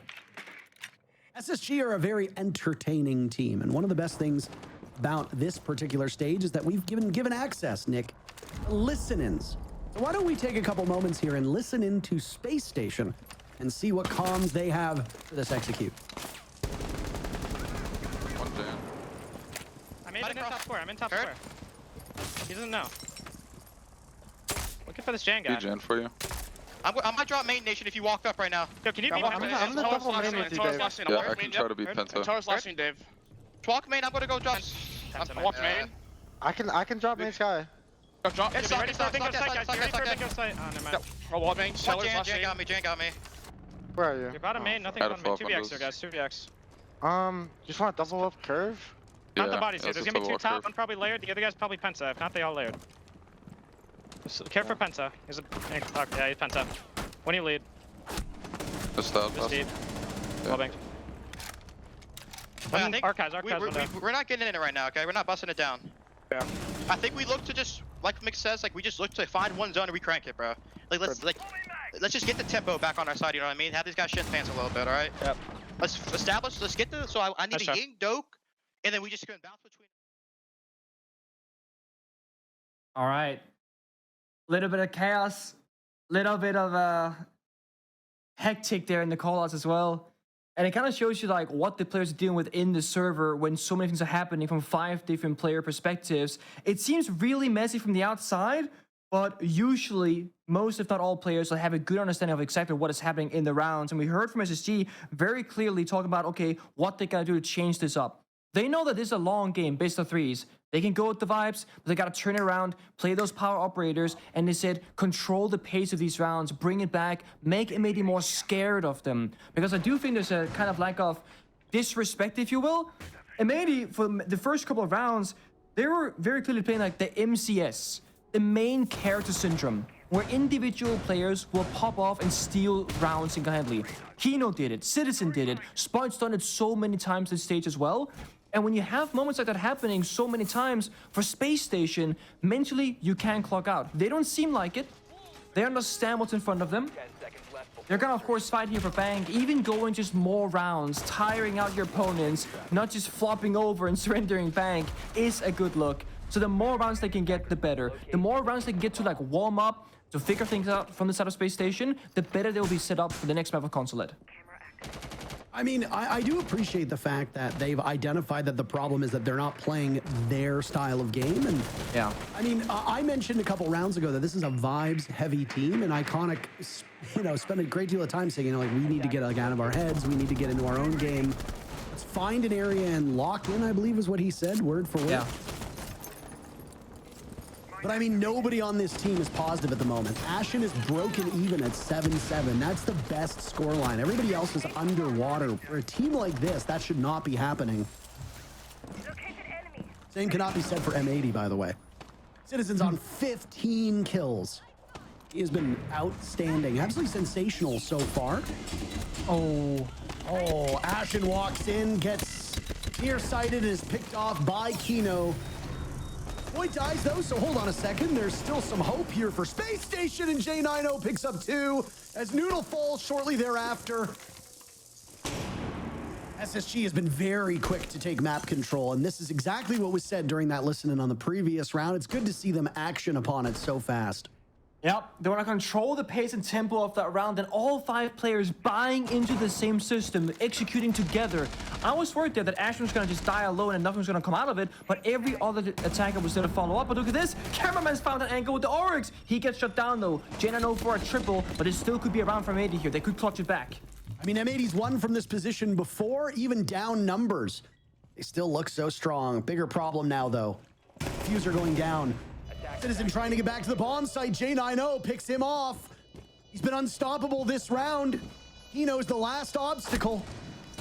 Taking some damage now, and it's Forrest to get the final kill. No ace to be had, but they'll settle with a 4K, and I'm sure far greater is that they won the round. This is a long, long road for them to get back to even, but you gotta win when you can. SSG takes that round. M80 still, though, very much in control. And not just they take the round, but they do it in a way that is a good look for them. I mean, sure, Akastilla's bomb site is a little bit weaker, etc., but it's the play style. It's how that team worked out in every single aspect. As I was going to say before crazy things happened, I thought Ashen walked in alone, being that front aggressive player, be like, okay, guys, I'm going to control this round, right? Gets shotguns to the face. Okay, he's not. But then we flip to the game. We flip to the other players inside of CO. They're all going in as well. Flying through the windows, Fult's leading the charge, finding those picks. J90 gets intro kill, gets the flank kill, gets the side kill, just taking out every single player. But again, you cannot rely on one single person to pop off, you know, every single round. But the teamwork was there. If J90 didn't get the kills, somebody else was in a position to do it instead. M80, they're gonna opt for, you know, a more passive bomb site. Go downstairs basement, and they're gonna turtle up more. Play C4s, play Toxic Babes, and force SSG to now play a slower styled round where they can't just go super, super crazy. Or can they? They're playing Blitz. This could also be a very quick round on basement, which will be a little bit atypical, but again, it might be the key for SSG's success in these rounds.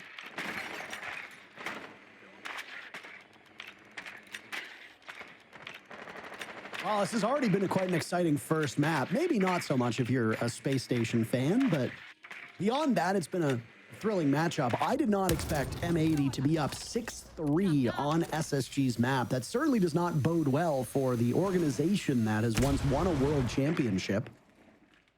Fultz is the only remaining member of that roster, active players on Space Station. In terms of the organization of Space Station, they've got a very rich and proud history in the NA League and in Rainbow Six Esports. Even before the NA League technically existed, M80 is new. A lot of people see them as that heir apparent to the XSET roster that was around for quite a while. They're looking to make a name for themselves, and M80 is splashed out on what I think is safe to call a super team yet again, composed of 0 North Americans, but still doing well in North America. The polar opposite of the other team that has no North Americans on it, which is Los, who are now out of the open qualifiers. Not only do they not make playoffs, but the all-Brazilian roster is no longer in the open quals either, which means we won't even see them in the LCQs. But boy, oh boy, is this M80 roster had some question marks at the very beginning of this stage, but they have really picked up the pace.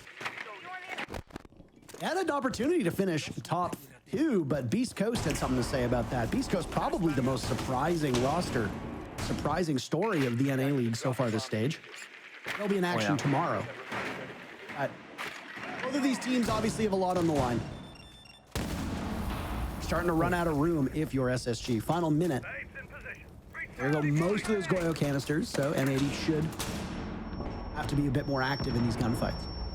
The fire, though, popped at 43 seconds, so at 23 fire is gone, they can start getting that down at the fuse. So the big question for me is, where is Forrest going to go to blitz? Because he's not going to be planning by the looks of it. He's going to drop down, create chaos, make space for his team again. He might die, but he's going to buy his team an opportunity to get the defuse down, possibly. Forrest is very feast or famine on these shield operators, and now more will be there. It needs to be a feast as Fultz dies. Pistol comes out. Kino outduels him. M80 winning both of those engagements. A third now to add to it. Iconic breathes some of that gas in. All up to J90 to watch for coverage. Eliminates Spoy. Another as well. J90 with the 4K previously. He's good enough for 2. And there goes Iconic. Kino will finish things off and sit on that diffuser as they take SSG's map. 7-3 the scoreline. M80 up 1-0, and they'll go to their own map. In a very handsome spot, Nick. Oh, they are, and they look good while doing it. I mean, it was a really good early start from M80, and I certainly think that it helped them kind of get into this strong position. If those first 12 rounds don't just go 1, 2, 3, 4 from the attacks of M80, that could be a very different storyline. SSG, they gotta fix their defenses. Sure, Bank is nothing like Consulate, but if you're struggling on the fundamentals of defense, that's gonna carry over throughout this best of 3 unless you can fix it.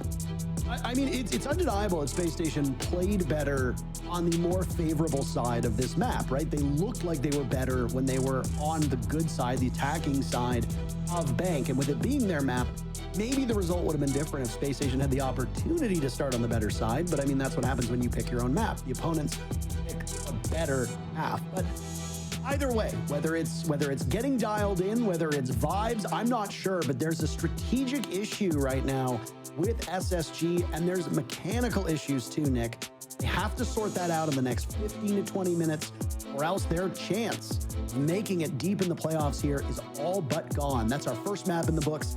M80 takes SSG's map pick, and now M80 will go to Consulate up 1-0. Be back in a few minutes.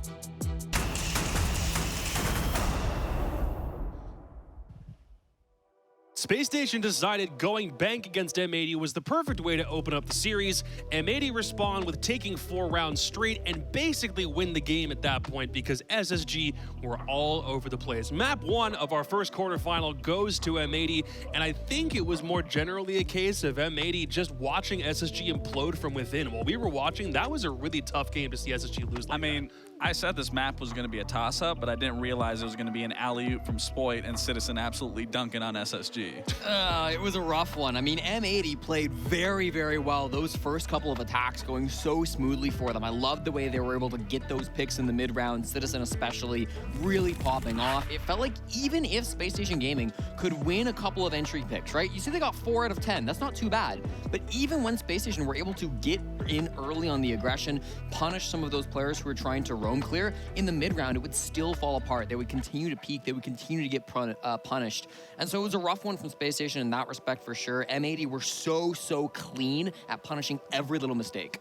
I mean, yeah, and we talked about SSGs. They've been losing on these little mistakes, and there were so many instances that we saw that there were so many little mistakes being made by SSG that had they just honed in with each other, had they communicated, had they just played the position properly, we could have saw this even closer, maybe a possible OT for that matter. It wasn't just Ashen and SSG playing uncharacteristic of how we normally see them play. It's that when they had opportunities that they could have taken advantage of, it felt like somebody was out of position, they're not where they're supposed to be, maybe a call's not where it's meant to be. I feel like round 4 was a pretty good, like that just epitomized the problems Space Station had, especially in that first half. Yeah, I mean, for the first couple of rounds, we saw multiple times Space Station Gaming were trying to go for these roam games, trying to get active. And again, even when they were successful, it felt like M80 were really, really struggling. But let's highlight round 4 in particular. Not struggling, they were doing well.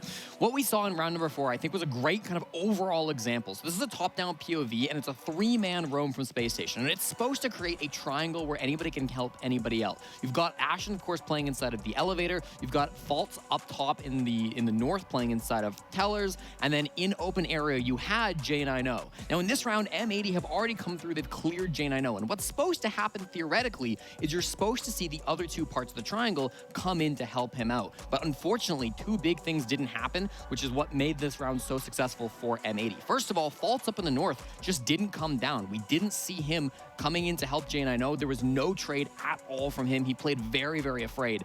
And then for Ashen, well, if we play the clip, you'll notice exactly what Ashen's problem was, and that was Cameraman playing inside of the loan office, completely shutting down this rotation. And what I loved from Cameraman in this round was he played so passive. This is intentional. His job is not to clear Ashen. His job is not to take space on the map. His job is to make sure that these other roamers can't come through and help J90, help Faults, while his whole team clears in through office. So I thought that was a great example of a round where, like, there's clearly an idea of how to roam on the side of Space Station, but M80 have a very great counter strategy to pinch out these players to make sure those trades can't come through.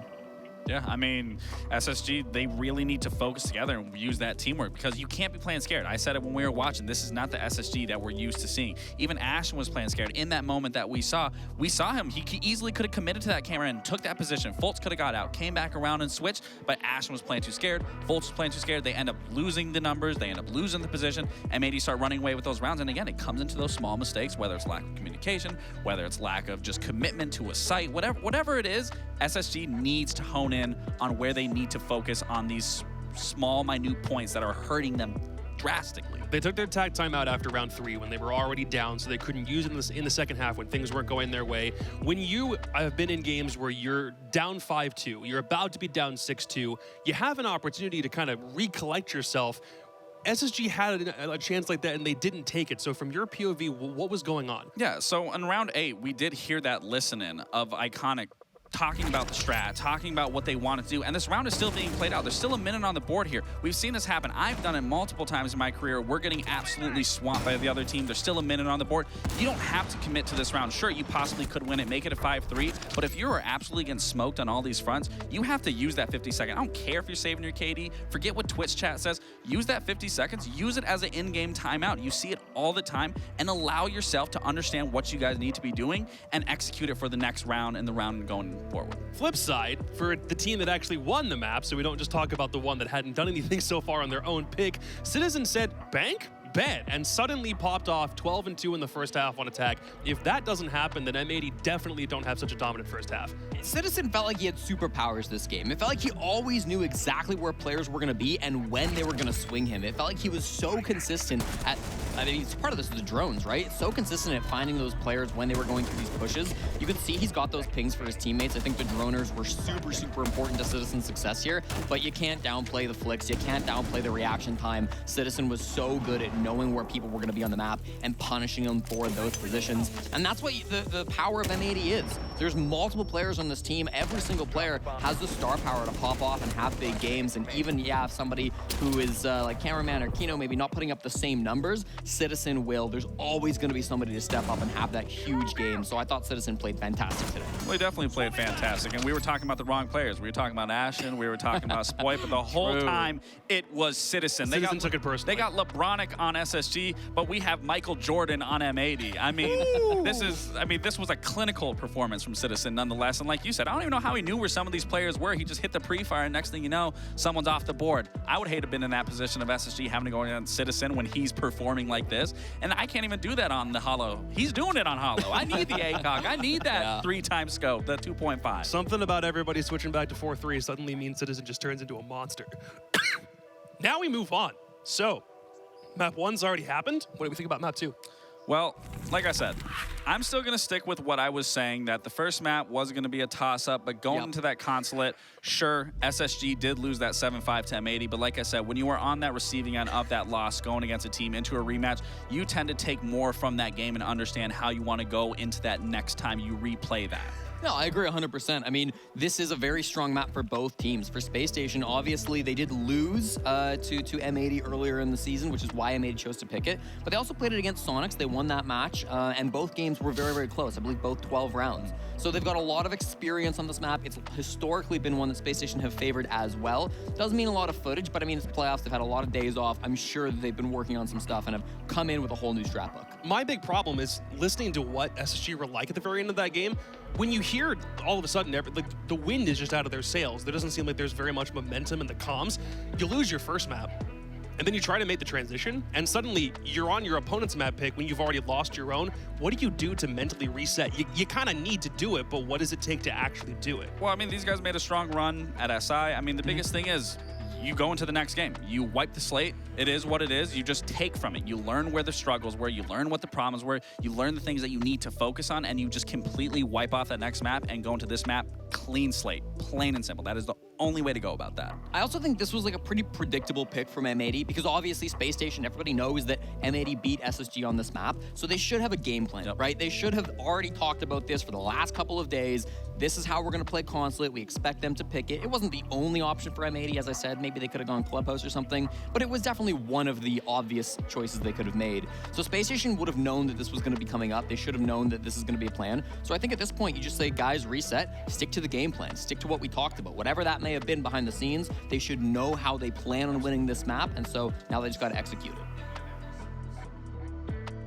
If my memory serves, like on that Consulate game from earlier, remember it was the Spoit lurk downstairs, killed Ash and killed 2 players down on basement on the very final round that meant it was a 7-5 victory. There were a couple instances of M80 having solo plays that meant that was the reason they won the round in the first place, but you kind of can't rely on that when you already know, yes, just because Space Station's down a map, they're probably going to break something else out because they have to, otherwise it's single elim. No, and it was small mistakes again that we were talking about. It was small mistakes on SSG's end because it was just a Jackal track. Had Ashton just pulled out the Jackal, he would have saw Spoit's footprints, and then Spoit would have never got that flank off. The feet were there. He just had to use they were 100% there, and then we could have easily have seen it over time, like Ashton was saying, and then it could have been, you know, an SSG win nonetheless. But like I was saying, when you're a losing team going into a rematch, you do take a lot more from that loss than a winning team is going to take winning it. You aren't going to look at it as drastically as when you're losing it. So you still have to bank. You want Space Station to win this thing so bad.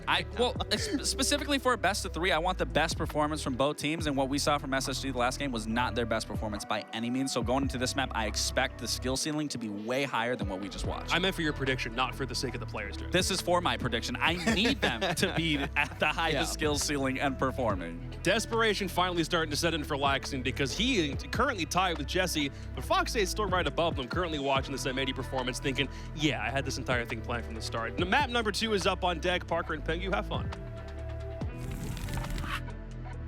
Well, I intend to have fun, Jacob, but will Space Station? Because I'm going to go out on a limb and say that in map number 1, they probably didn't have a lot of fun.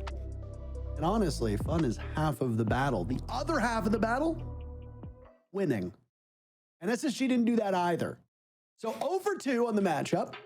Unsuccessful battle, but there's something bigger than a battle called the war. I don't know if you've heard this phrase before, but you might have won the battle, but we won the war.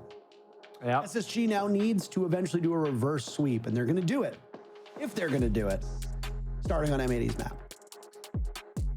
You know, it could be worse. Could be a best of 5 where you gotta win more maps to make the comeback happen. You know, not the worst case scenario, but you're right. It's a long road ahead for SSG. Not just like winning the first map and the second, but those individual rounds on bank looked brutal. It was like, guys, We know that we're kind of done. We're only halfway through the round. We gotta play it out. It's 2v4. Can we just please get a clutch? No, okay, we lose anyway. Whatever. It was tough. Social prediction favored M80 to start map number 1. It's only gone in that direction ever since. As you see, the very top of your screen, there is a red diamond next to M80's logo. You will see that underneath it, there is a black diamond, as there are 2 black diamonds to the left of Space Station. They're not actually that color. And I can already hear the black and white actually aren't technically colors, people in the chat, but they're just not filled in. M80 having that red diamond next to their name means that they won map number 1. As you can see also, just in case you're a little confused, to the right of it, it says done M80 7-3 over top of an image of bank. You know what that means? That means that M80 won bank 7-3. Just want to get ahead of the people that invariably ask in chat, who won map number 1? Well, now there's 2 ways for you to tell who did that. Well, I have a follow-up question if you're like a Twitch viewer. So why did M80 pick both Bank and Consulate? Because top right, there's an M80 logo twice, Parker. How do you explain that one? Well, so M80 might have won map number 173, but the reason why their logo is shown a second time is because we are on their map. So the logo that you see on map number 1 is not who picked it, Nick. Oh, really? It's who won. Yeah, we're learning today, aren't we? We are learning together, just like you have unlearned how to pronounce the word repel. Repel, yeah. You did such a, look, you did a great job last week. Thank you. You know, what? And then what? Sorry? And now you've been saying rappel again.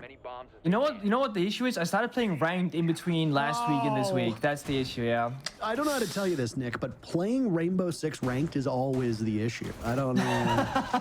To all of life's problems, right? To all of life's problems. Are you having a bad day? Play Rainbow Six ranked to make it worse? Damn. You in particular.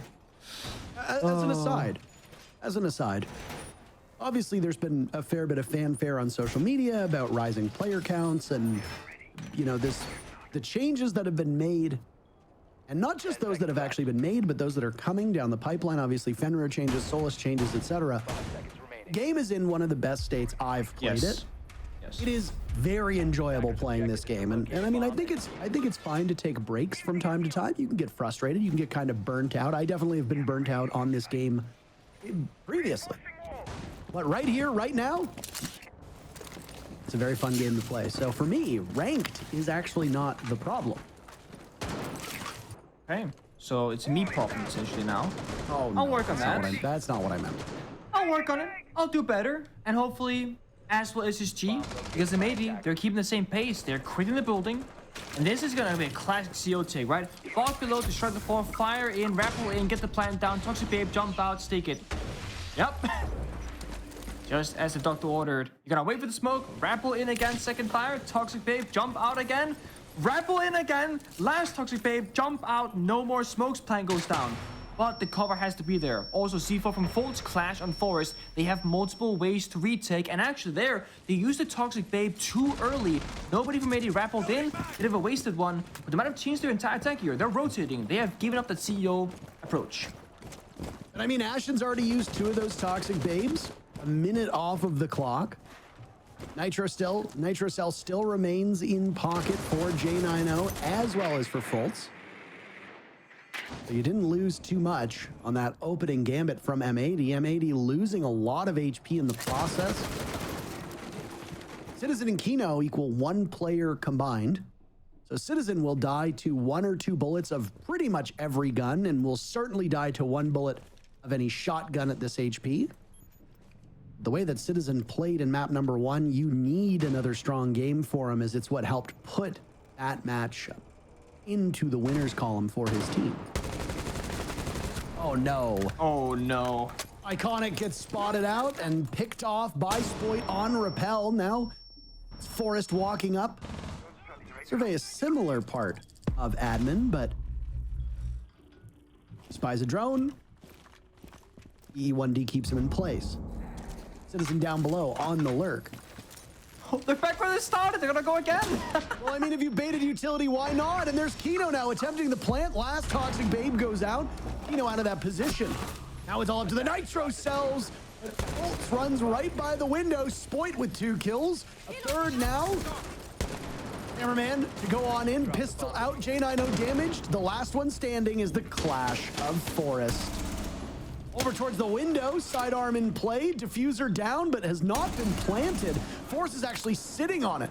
Mag dumping into the players of M80 down below, but Citizen will get the job done. And M80, their winning ways in map 1, well, they perfectly translate to their winning ways on map 2 as they go up 1-0. That is a strategical masterclass for sure this time from M80 though, because they absolutely outplayed SSG's defense. They do the classical, they're gonna mini execute, fire, flashbangs, rappel in, expecting a Toxic Babe answer from the smoke. They jump out. Second Toxic Babe goes out now. They've burned 2 out of 3. Then they rotate to admin, they get the pick. Guess what? They go back to where they started CEO. But this time, they don't showcase that they're doing it. No fire, no flashbang grenades, just straight in. And then we see a Toxic Babe and a C4. Bit of panic from SSG. And even if M80 didn't then find the kill shortly after, they had 1 final Capital fire, they had 1 final flashbang, and they had 2 smokes on Capital as well. They had every single piece of utility that they need to execute, and because Spoit on block was already in piano in the beginning of the round, all the vertical holes to the bomb site, they were already there. So they rotated twice, and they got value every single time. The Clash, completely ineffective there from SSG. Yeah, you know, you get 2 kills, but they're entirely and completely impactless. The round is over. It doesn't matter. We didn't really get to see anything play out there. And again, it's SSG. They show us a strategy. M80, they do not care. They will bulldoze over it, through it, around it. It doesn't matter, but they will find a way and make it irrelevant.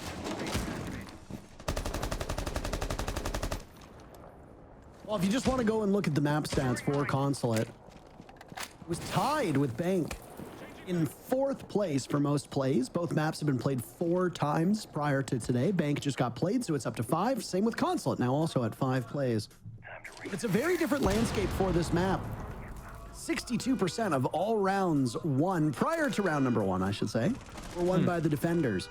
And every single bomb site on this map has either an even or a positive win rate for the defenders. There is not a single attacker-sided bomb site on this map. The closest, CEO and Meaty, which is that upstairs bomb site that you just witnessed, is 50-50 through the 12 times it's been played. Everywhere else, you expect the defenders to win, especially on this downstairs bomb site, which sits at, hold on a second, let me prepare myself, a 69% win rate for the defenders. Nice. Hostile detected. Oh boy. Well, it's a good place to be then. But again, we all know that, yes, that's one thing, but execution and how you play it out is another. I like this top floor roam here from SSG, though. Denying the breach in Visa from admin. Ashen on Solus knows there are no cams watching him, but he gets baited out. They open the window, they go again, he falls back, and they surrender that hatch position. But it is a very slow progress here from M80. Last time they found the opening pick, Iconic fell first, you see Force, lack of intel here. They have no idea on the defense what's going on.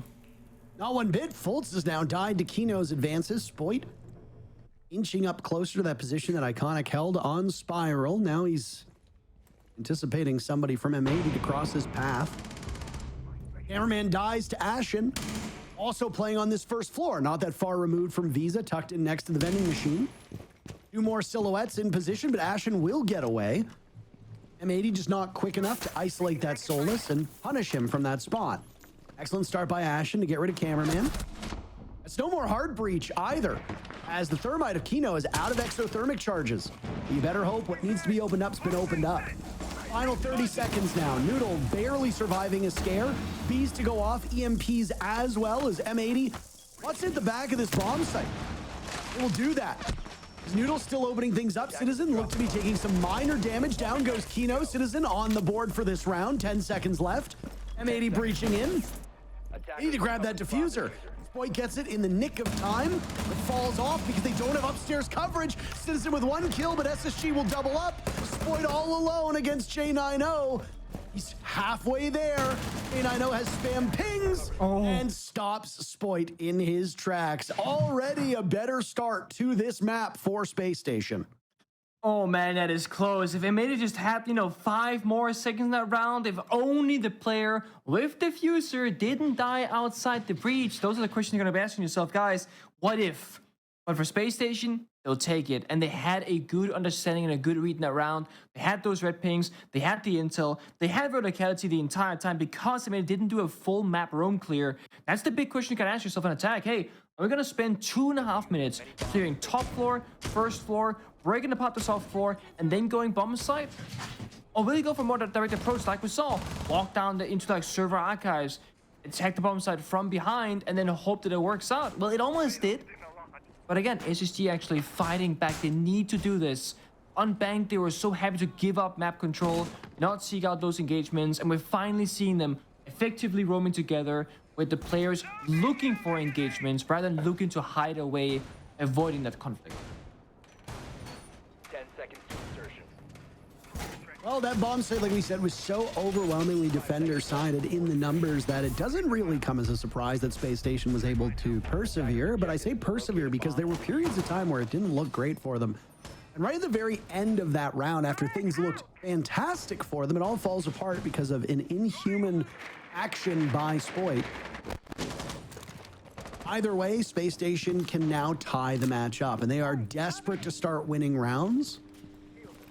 It wasn't exactly the result on their own map of Bank that they wanted, so if you want to win, you got to go through Consulate first and then over to Skyscraper on Tiebreaker. SSG are starting on the better side. There's no disputing that. So if SSG can easily win this next round, they'll be in good shape. You're looking at a 4-2 score line for SSG to really have performed well on this side of the map. Been a slower pace here from M80, playing Twitch and Bravo, so a lot of joining has to be done. Hack those gadgets, default cams, and just take intel away from the side of Space Station. The one issue is that they're always going to have reliable intel with False playing the Solace operator. You can see where the drones are, what cams are up, what cams aren't, and just see if any players from M80 are droning in positions that are punishable by verticality or jump out. But I like this kind of in-the-building approach that M80 showed us on Bank as well as Consulate. They just send 1 or 2 players in, and they do like, the rat gameplay. They're just walking around, no drone, looking for player positions, looking to find a gap they can exploit. While that's happening, M80 are progressing elsewhere, but they're all working to the same goal. Lobby-sided attack in towards the bomb side, and when we had Noodle downstairs on bottom spiral, he's assisting Spoit by being in a position by closing the gap on the attack inside. M80, they have a very clear area of the map that they care about right now. The question is though, how do they deal with the bomb site? Warden can see through smoke, Solus can see where they're planting, for example, and you got those toxic bits in action as well. So once they get into the site itself, there's no real easy plant position. I don't know what Forrest was doing, but that's a bit of an early death. Iconic, though, now watching the bomb site, ensuring it stays in the hands of SSG. Citizen dies to Ashen. Space Station lost a man early. They get it right back. Noodle now taking damage as Spoit looks for his own opening. Kino shrugging off a lot of damage. Ashen's been dropped. A reload from Kino as the last Toxic Babe will linger unless Ashen can be picked back up. And sure enough, Space Station close enough to get their teammate back from the dead. Now it's Spoit taking quite the beating. These are chaotic rounds. The first map was chaotic. We're in the same spot now, and amidst the smoke, the Warden of J90 sees right through it. Kino dies. Look at Spoit and Noodle's HP. This is so winnable for Space Station, but just as I say that, 1 HP is all you need. 1 HP and 5 bullets can win you a round. Oh. It was a 3v3, and M80 finished the round in a 3v0. Large part, the cameraman's heroics. The lead goes back into the column of M80. Again, that round could be so much cleaner from M80 if one thing changes. The person with diffuser doesn't die in an awkward position. This time we're a Citizen, playing Ace, died on the piano hallway right next to both the Smoke and Warden from SSG. And it's a bit of a struggle, who's gonna have diffuser, who's gonna plant, and multiple attackers were low on HP. But again, M80, they problem solve. They recognize, hey, planting in a 3 versus 1 with players low on health, with only 8 seconds left, if one thing goes wrong, we lose the round. There's not enough time. They get off the plant, and they all 3 swing that final defender, and they seek out the gunfight instead and overpower it. It's really quick, simple problem solving, but it just shows that maybe they're not panicking. Because if you're panicking, you're gonna just hold F on your keyboard, plant diffuser, and hope that the cover is there. They are practicing, guys, this is not safe, let's go for kills. You can see it. It takes a while to set up on the attack, but that's expected. This is Consulate. It's a very difficult map to attack. It's large in size. You have 3 different floors, all that have relevance every single round. And if you can't find a gap, which you maybe have been very good at, into brute force. Into a door, into a window, into a soft wall, and just hit that bomb site and win out in the engagements themselves. Force, keep that same playstyle of bang, jumping out a window, seeking a spawn peek, gets denied though. Takes a little bit of damage, nothing too poorly here. I really like the Amaru play of Kino. I'm excited to see what transpires. There are times when you see an Amaru pop up and you can kind of take a deep sigh and go, oh, this is not going to work well. But for M80, I feel like they translate quite well on these Amaru plays. Yeah. Yeah, if one guy can do it, it's Kino, I feel like. Lots of drones now from M80. 4 operators on attack that all have access to drones as their secondary gadget. Down goes Noodle, the Capitao, removed from action. Kino slingshotting into admin. Down goes Forrest. This one could be quite quick. So why don't we take a second here, brace ourselves for an M80 listening. One pitch. The pitch dead. Nice. Get the guy. One yellow. We're gonna flip now. Okay, One flag. Valky's light forward. My bot still. Then we're gonna flash him. Flash him. On the window. Batman. I'm planning, guys. Hold me. 50. Hold, just hold. 75. Pitch. That's for you, Willie. You leave. Hey, in pitch. No, close. Just leave, guys. Coming from below, Kiki. I'm not gonna play low. I'm just making for. I'm on Yeah, it. just play safe, Ben. Just play safe. You can win. Oh, Oscar, kicking Oscar. Going stars. Nice! Bro.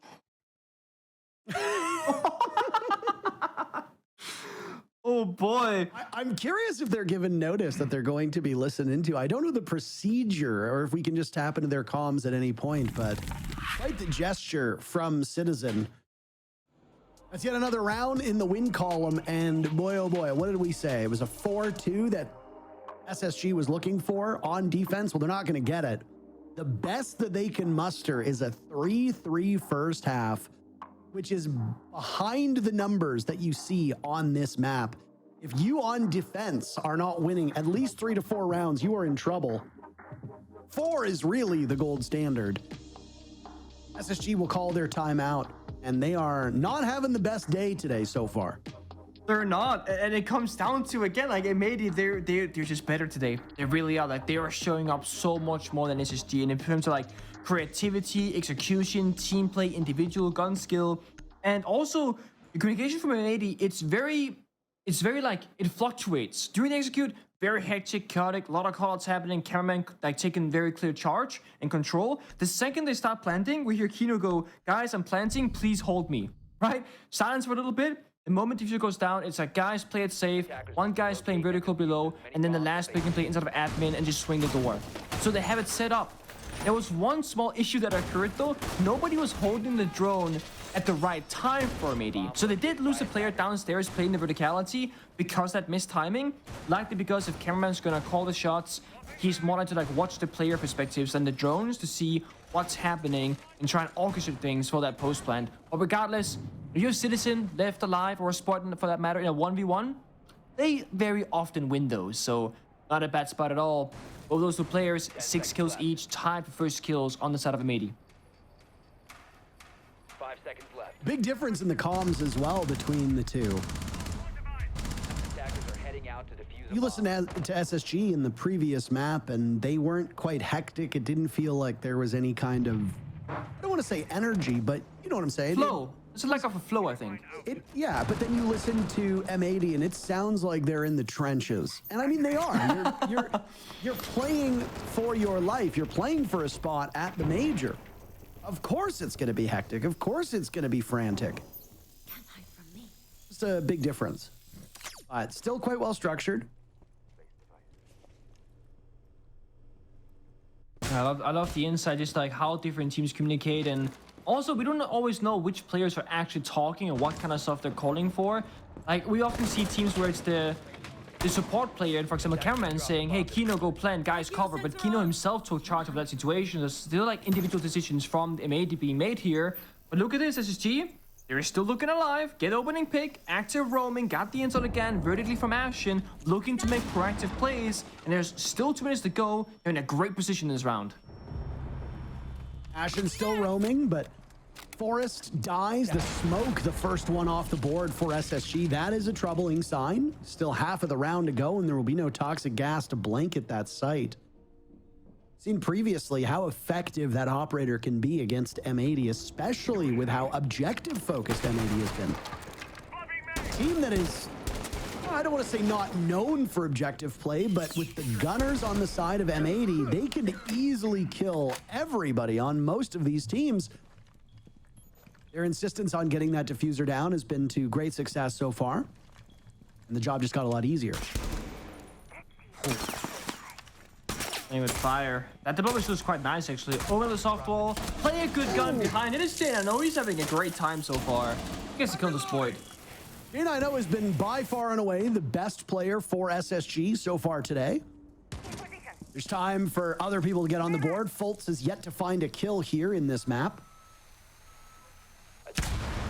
Ashen roaming as well. M80 can now get ever closer to the bomb site. Oh. But this is just hastiness from M80 in the wrong direction. Fultz gets on the board. Kino picks him off. Noodle in a safe spot to get the diffuser down. Hold on a second. I don't think there's a way to stop Noodle here unless there's a flank. How did M80 find this opening? Noodle takes some damage, pops up, gets the job done on his own. J9O dies. Noodle still expecting one over towards hallway. He goes goodbye to Ashen. Now it's all up to Kino, who sprints out. He needs to play time. 30 seconds left. Ashen, moments away from getting onto that diffuser. It appears there's a drone somewhere nearby. Kino, a flash. Ashen is sticking it. You need to swing Kino, and he mistimes it by half a second. Ashen does not fake, and a round that could have easily been won by either team goes in the column of Space Station. Again, SSG might not win all that many rounds today so far, but the ones they do are intense. It is chaotic, it is messy, and for one of the rare times here, M80, they are in such a strong position after being in a very weak one before the plant goes down, and they actually lose it out. And the smart play there from Space is stick to defuse. Kino's outside. There was no drones on the attack watching the counter defuse, and that's the strength of Solace. Put on the scanner, check your environments. If you don't see a single drone, hold F. Kino has to gamble the 50-50. And Kino was so low on HP, he had no choice to go for a flashbang, see if he stuck it, then go for the swing. Kino made the safe play there. It's the smart thing to do, but you gamble that pros don't fake or do pros fake situation. And if you guess incorrect on that 50-50 decision, you will likely lose the round. There isn't time for both. I'm surprised Kino didn't just stay outside the Maverick breach to cover his team a little bit more, a little bit longer perhaps. But I also know Kino was afraid of if he's stuck on the breach and they start defusing, he doesn't have time to sprint in for 7 seconds. So fair game to him. SSG, they get the second round. They really need this third round defense. It's been the same util upstairs hold they saw before. They have to be able to counter that CEO take if M80 approach it again. This time though, there is no Capitão in play. It's Grim instead on Noodle. So it could be a different approach, but given that Kino has a shotgun, very likely he walks up yellow stairs. And that's exactly what he's doing. Droned all the way up. Going quite quickly. Barbed wire will be a bit of an issue. A hindrance slows him. The idea is for there to be some element of surprise. A grenade now tossed in, presumably from Skylight. Kino will rely on the information now from the drones, and oh my, the first point of contact is going to be a clash. The one operator that can stop the shotgun in its tracks. Now realizes the only way is to rush up. He's not going to be able to get close to that clash. That's a shutdown. You gotta now go to plan B, M80. You cannot do yellow stairs take. You cannot go CO necessarily unless they brute force. That's the other option on Consulate, right? If it doesn't work the way you intend to, you can always just force it and see what happens instead, but it's gonna get a little bit bloody. You gotta win on those individual fights. Kino is still sticking around. They're still gonna try for this, it looks like. completely blind as Forrest is in this spot. He has no idea what's coming. Eno's actually just sprinted right by him. He's completely bypassed the clash. Now long range. This will be a battle to the death, and he's got the shots lined up. It's won, though, by Ash and his own SMG-11 in hand. Spoit doing some serious work. Citizen down below. Cameraman dies. It's Noodle, Spoit, and Citizen remaining for M80. Ash and Iconic and J90, the lineup for Space Station. No toxic babes remaining for Ash and Smoke. One Nitro Cell in the hands of J90. That's all you're really looking at the moment for plant denial. The fact that M80's been able to bait these smokes out so effectively on the window, quite good for their timing. Oh, Ashen. No. A crucial round, and Ashen is picked off from the bathroom window. Now it's Noodle attempting the plant. A swing and a miss. Iconic wins the duel. Now it's all up to Citizen as they double swing, and he gets them both. Big Ben is quite the sight to behold. First half in the books, 4-2 for M80. Oh, man, Citizen map 1 of Bank, phenomenal. Citizen map 2, doing the exact same thing again. That is the victory or the success part here for M80. Now we have a call-in with our great analyst, Jesse, who gets to talk to us a little bit about what we saw in those first 6 rounds. Okay. That's indeed what I'll be talking to you about, Parker. And in fact, I specifically wanted to join you from the North American League couch to talk to you about Big Ben himself, because Citizen has not only been having a fantastic day today, he also was a key player the last time these two teams matched up against each other. Obviously, earlier through the group stage, Space Station and M80 faced off on Consulate. That game also started with M80 on the attack. When M80 moved to defense, Citizen was the best player, going 7-3 through the 6 defensive rounds, starting off with back-to-back 3Ks defending on Consulate. The key thing for me was Citizen's ability to roam out aggressively on the map, delay a bunch of time, and then rotate back to the bomb site, also finding impact on the site execution. So Citizen has a fantastic day so far today. He loves this map of Consulate. He has played very well on this map, particularly on the defense, particularly against Space Station. So if I was SSG right now, I would be very, very concerned about shutting this guy down, because he seems unstoppable at the moment.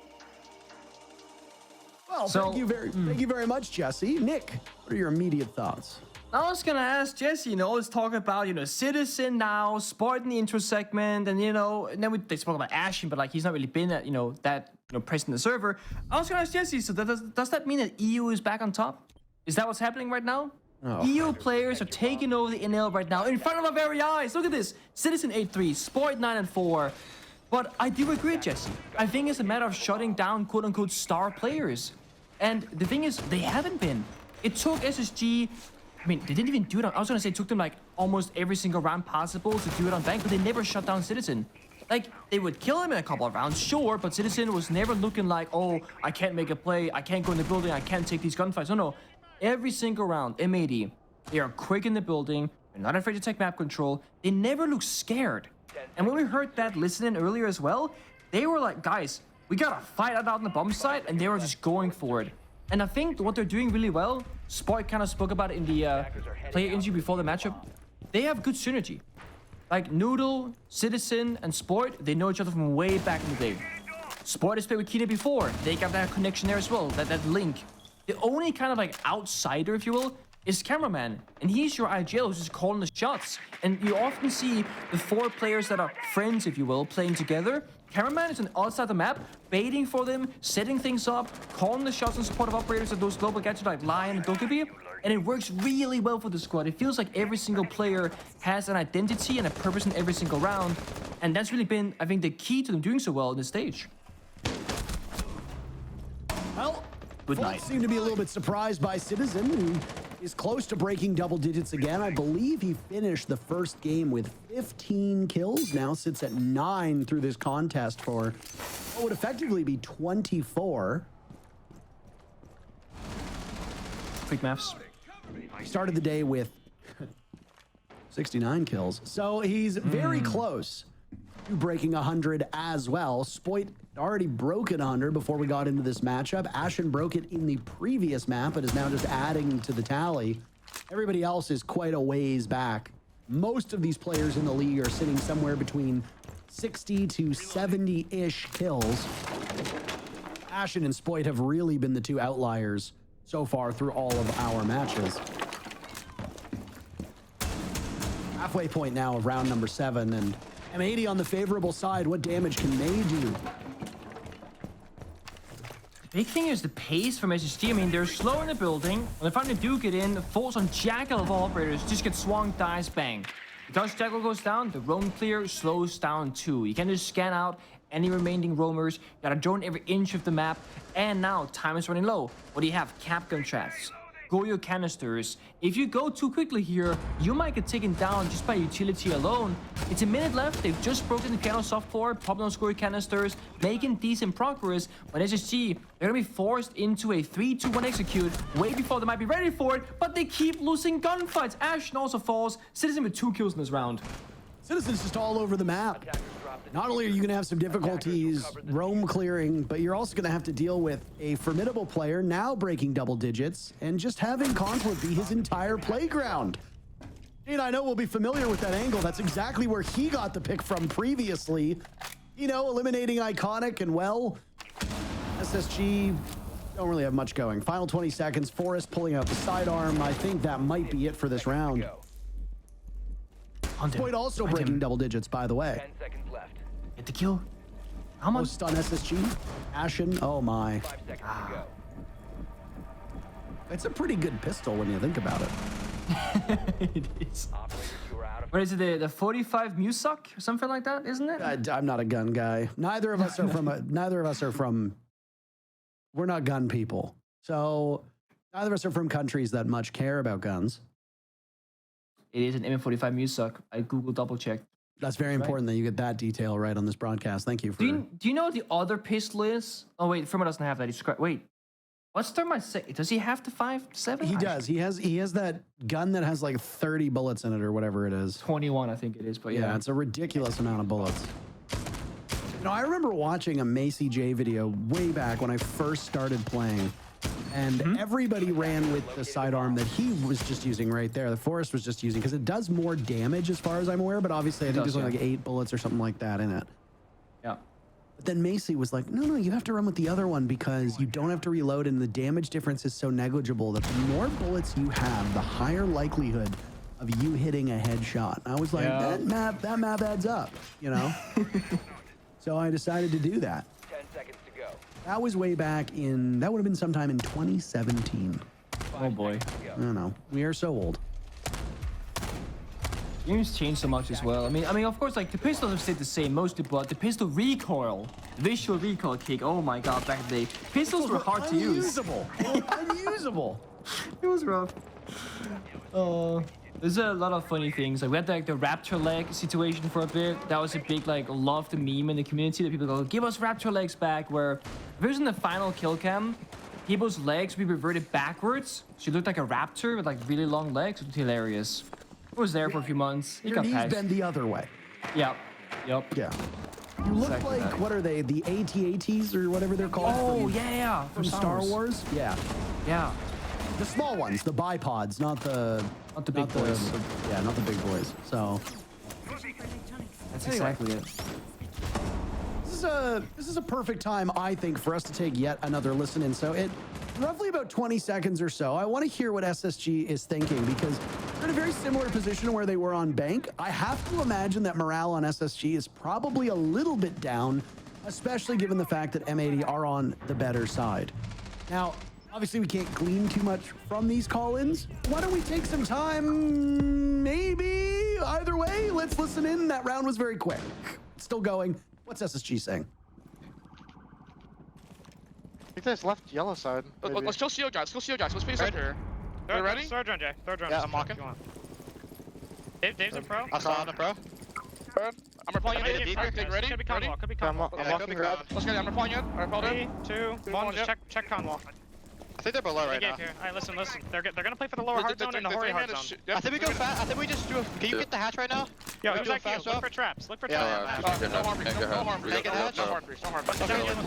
Like those two lines, probably. Let's go flag window here and skull. Let's double hop the window, Jack. You go like spiral side, okay? Look for any traps on skull. We got the skull or the skull trap. I got the skull trap. Can you shoot at me from my jam? Can you shoot at me from my drone nation on the drone hole? Yeah, he shot it. Yep. Alright, let's go off this last drone here. I'm gonna count the people on site. Yeah, I'm gonna hop skull. He's playing low yellow solos. He's gonna try to rotate top when we go left side here. Yep. You want me to stay top then? Yeah, no. I'll walk back up top. I'll walk back up top right now. I'm hopping. One dead bench. Yeah, lobby. Two lobby guy. Is the soul? Hold You guys are deep. One bench. You can go top. You can go top if you Go want. top. Attackers are activating the bomb. Go top. I see. They're gonna walk on you. Defenders have eyes on the diffuser. Attackers Fire need to spiral. They protect can only flank yellow. I probably just flank. On it. 2, 3. Nice job. We're good. bomb defusing. What did he hit? No! The beam! The metal beam in the floor! It looked like he was logged in. Yeah! He fired a couple times, and that was muscle memory right there. He took a couple shots. He thought it was over. He started to run away, but he hadn't actually hit the target. And an unfortunate blunder from SSG has them on the ropes. M80 a single round away from advancing to a date with Destiny tomorrow. And by the way, Destiny's name, Oxygen. I will say though, very efficient, like 60 seconds from SSG. Top floor clear, but a counter clean the jammer, joining side, getting intel, rotating down the yellow stairs, getting 2 picks, getting down diffuser, and then call. They're gonna come up, run up you. If anything, spiral. We have a cam on yellow, and then they realize both players are on side. They're counting the ticks on the counter diffuse, and then yeah, he flicks the floor, thinks he kills the guy, diffusing, looks away, thinking the round is basically won, but no. Very, very, very, very unfortunate because SG did such a good job of clawing it back, being down a player, and having it looked like almost no way back into that bomb, so back into that round. That's the M80 effect today, it seems like. They just seem to find kills out of nowhere, both when ahead and when behind, and it has this snowball effect essentially. I will say one thing, I think it was Forrest who said it, the moment that they missed the shot and SG lost the round, they said, all good, don't worry about it. Very quickly, the mentals in check. Don't even give your teammates a second to be like, ah, man, shoulda, coulda, woulda. No, don't worry about it, all good. Go next. Despite this being the possible final map, because they lost bank already, the fact that they're still having that mentality speaks to the overall fundamentals of SG as a team when it comes to just staying in it.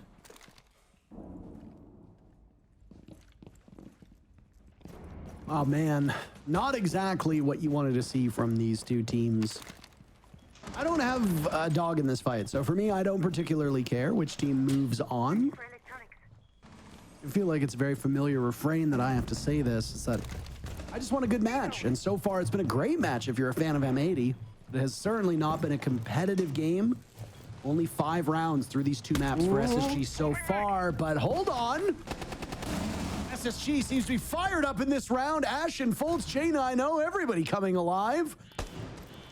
Team Ace unavailable. Boy, last one standing. Forrest drops on him. I think Iconic was the only player held off of the scoreboard there. A much needed round for Space Station. They are fighting for their lives in the playoffs. And ultimately, an impressive round to keep themselves in this.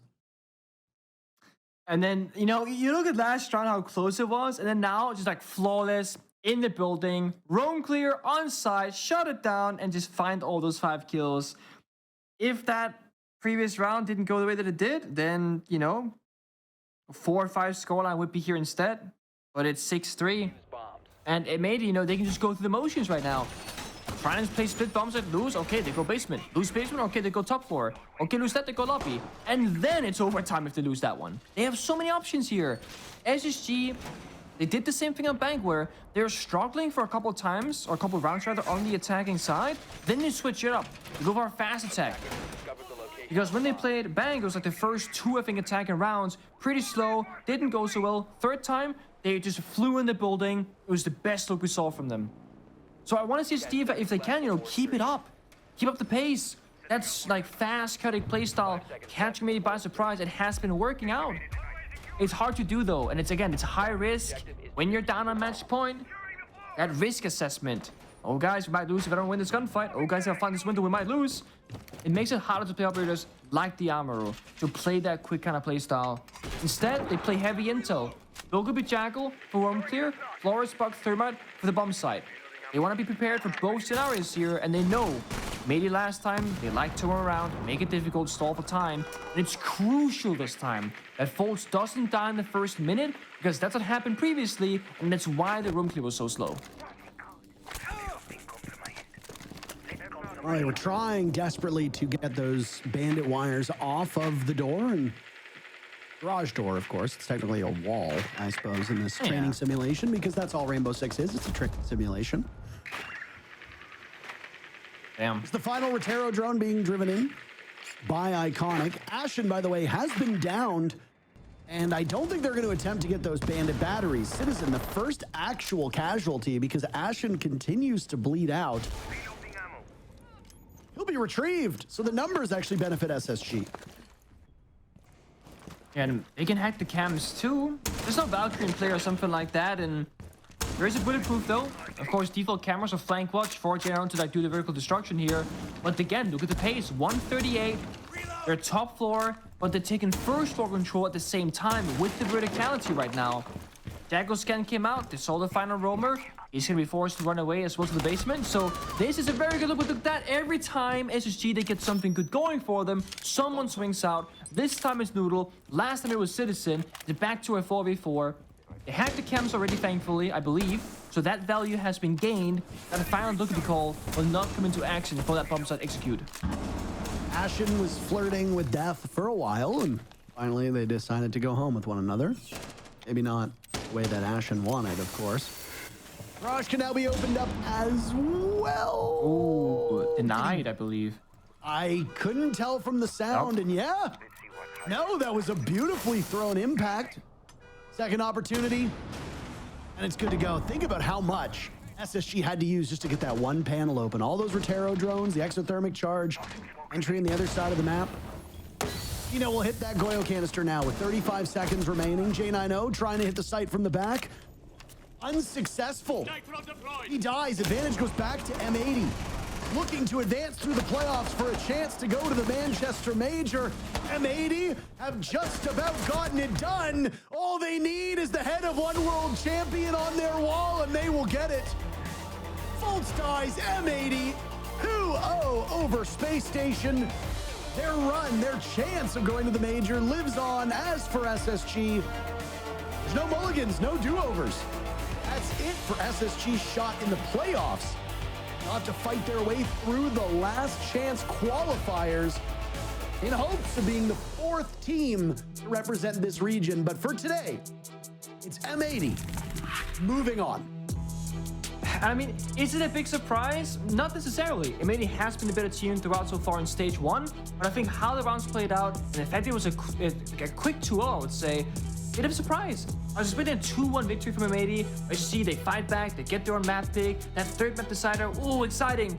No, SSG, fell flat, M80, they came into prep work and also the performance to show for it.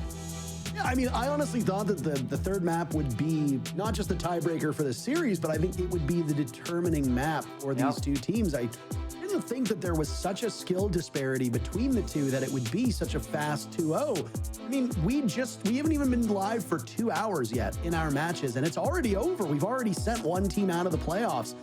So, I mean, a relatively quick day for M80. They'll be back in action tomorrow against OXG. As for Space Station, you go to the last chance qualifiers. I don't want to say go down to it, but in a way, it is a bit of a demotion.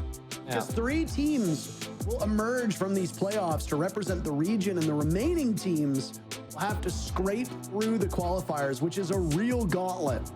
Well, there's another team that will be joining them in roughly about 2 to 3 hours or so, and it will be one of Dark Zero versus Luminosity. Before we get to that series, any final thoughts on this match? I gotta say, man, EU on top. All I'm gonna say, I'm repping it, I'm loving it, I'm a fan of it. And, you know, I think a lot of people said, you know, Spot went to NA, didn't do so much. M80 didn't really achieve what they wanted to last year as an entirety. This could be the better iteration, if not already looking like the better iteration of this team. I agree with you. I think this is the best M80 has looked. We've said that about a number of teams over the last year or so. And today, Whether they were the best iteration of M80 or not, they were the best team in the server. On those notes, we'll leave you with M80 winning 2-0 over Spacestation.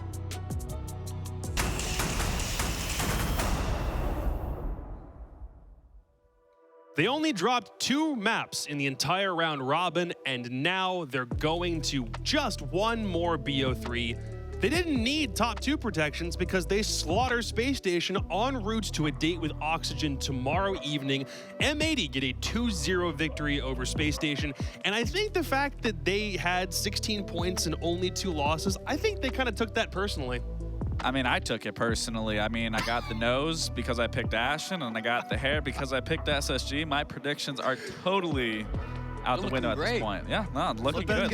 Looking like a clown. Looking like even dyed his hair and everything. Look at this. Looking like a Space Station believer right there. And it's unfortunate that they were going up against one of the greatest teams in North America, M80, looking so good right now. The way they were able to continue that momentum from map 1, continue finding those picks on the roam clear, continue getting aggressive.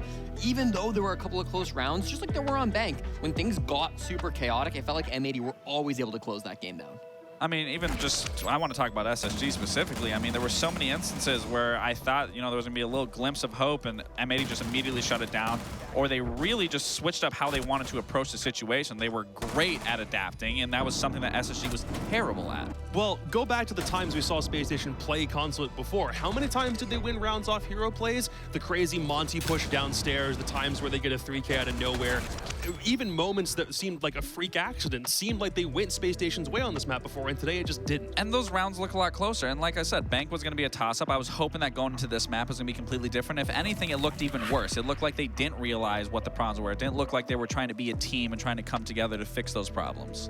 And just like in the first map, you know, there were certainly rounds where Space Station started off with the advantage for opening picks, just like they got on map number 1. But consistently, they weren't able to convert those into actual round wins. Consistently, we saw M80 doing a better job playing together. I think Space Station did improve on that later on into the game. It felt like by the very end of that matchup, they were trying to play closer as a unit. That round on attack where they got super fast and they just got in the building, got a flawless victory. That had me saying, okay, maybe we got some life out of Space Station, but it only lasted 1 round. When M80 were on attack, by the way, I was getting flashbacks to old 2018, 2019 Consulate with the amount of window kills that we were seeing. It started off that way and just went the entire time M80 were in the first half. I mean, it blew my mind, and this is why I'm putting it on. I mean, if we can even just throw up some of these shots from the CEO window specifically, I mean, there were so many instances where you just don't swing the guy, or you do it together, but like SSG went 1 by 1 by 1 by 1, and then Spoit was grabbing kills, Citizen was grabbing kills, and it was just like, there's so many different approaches you could do there to distract the guy in window, to stop the guy planting, and in every situation, SSG just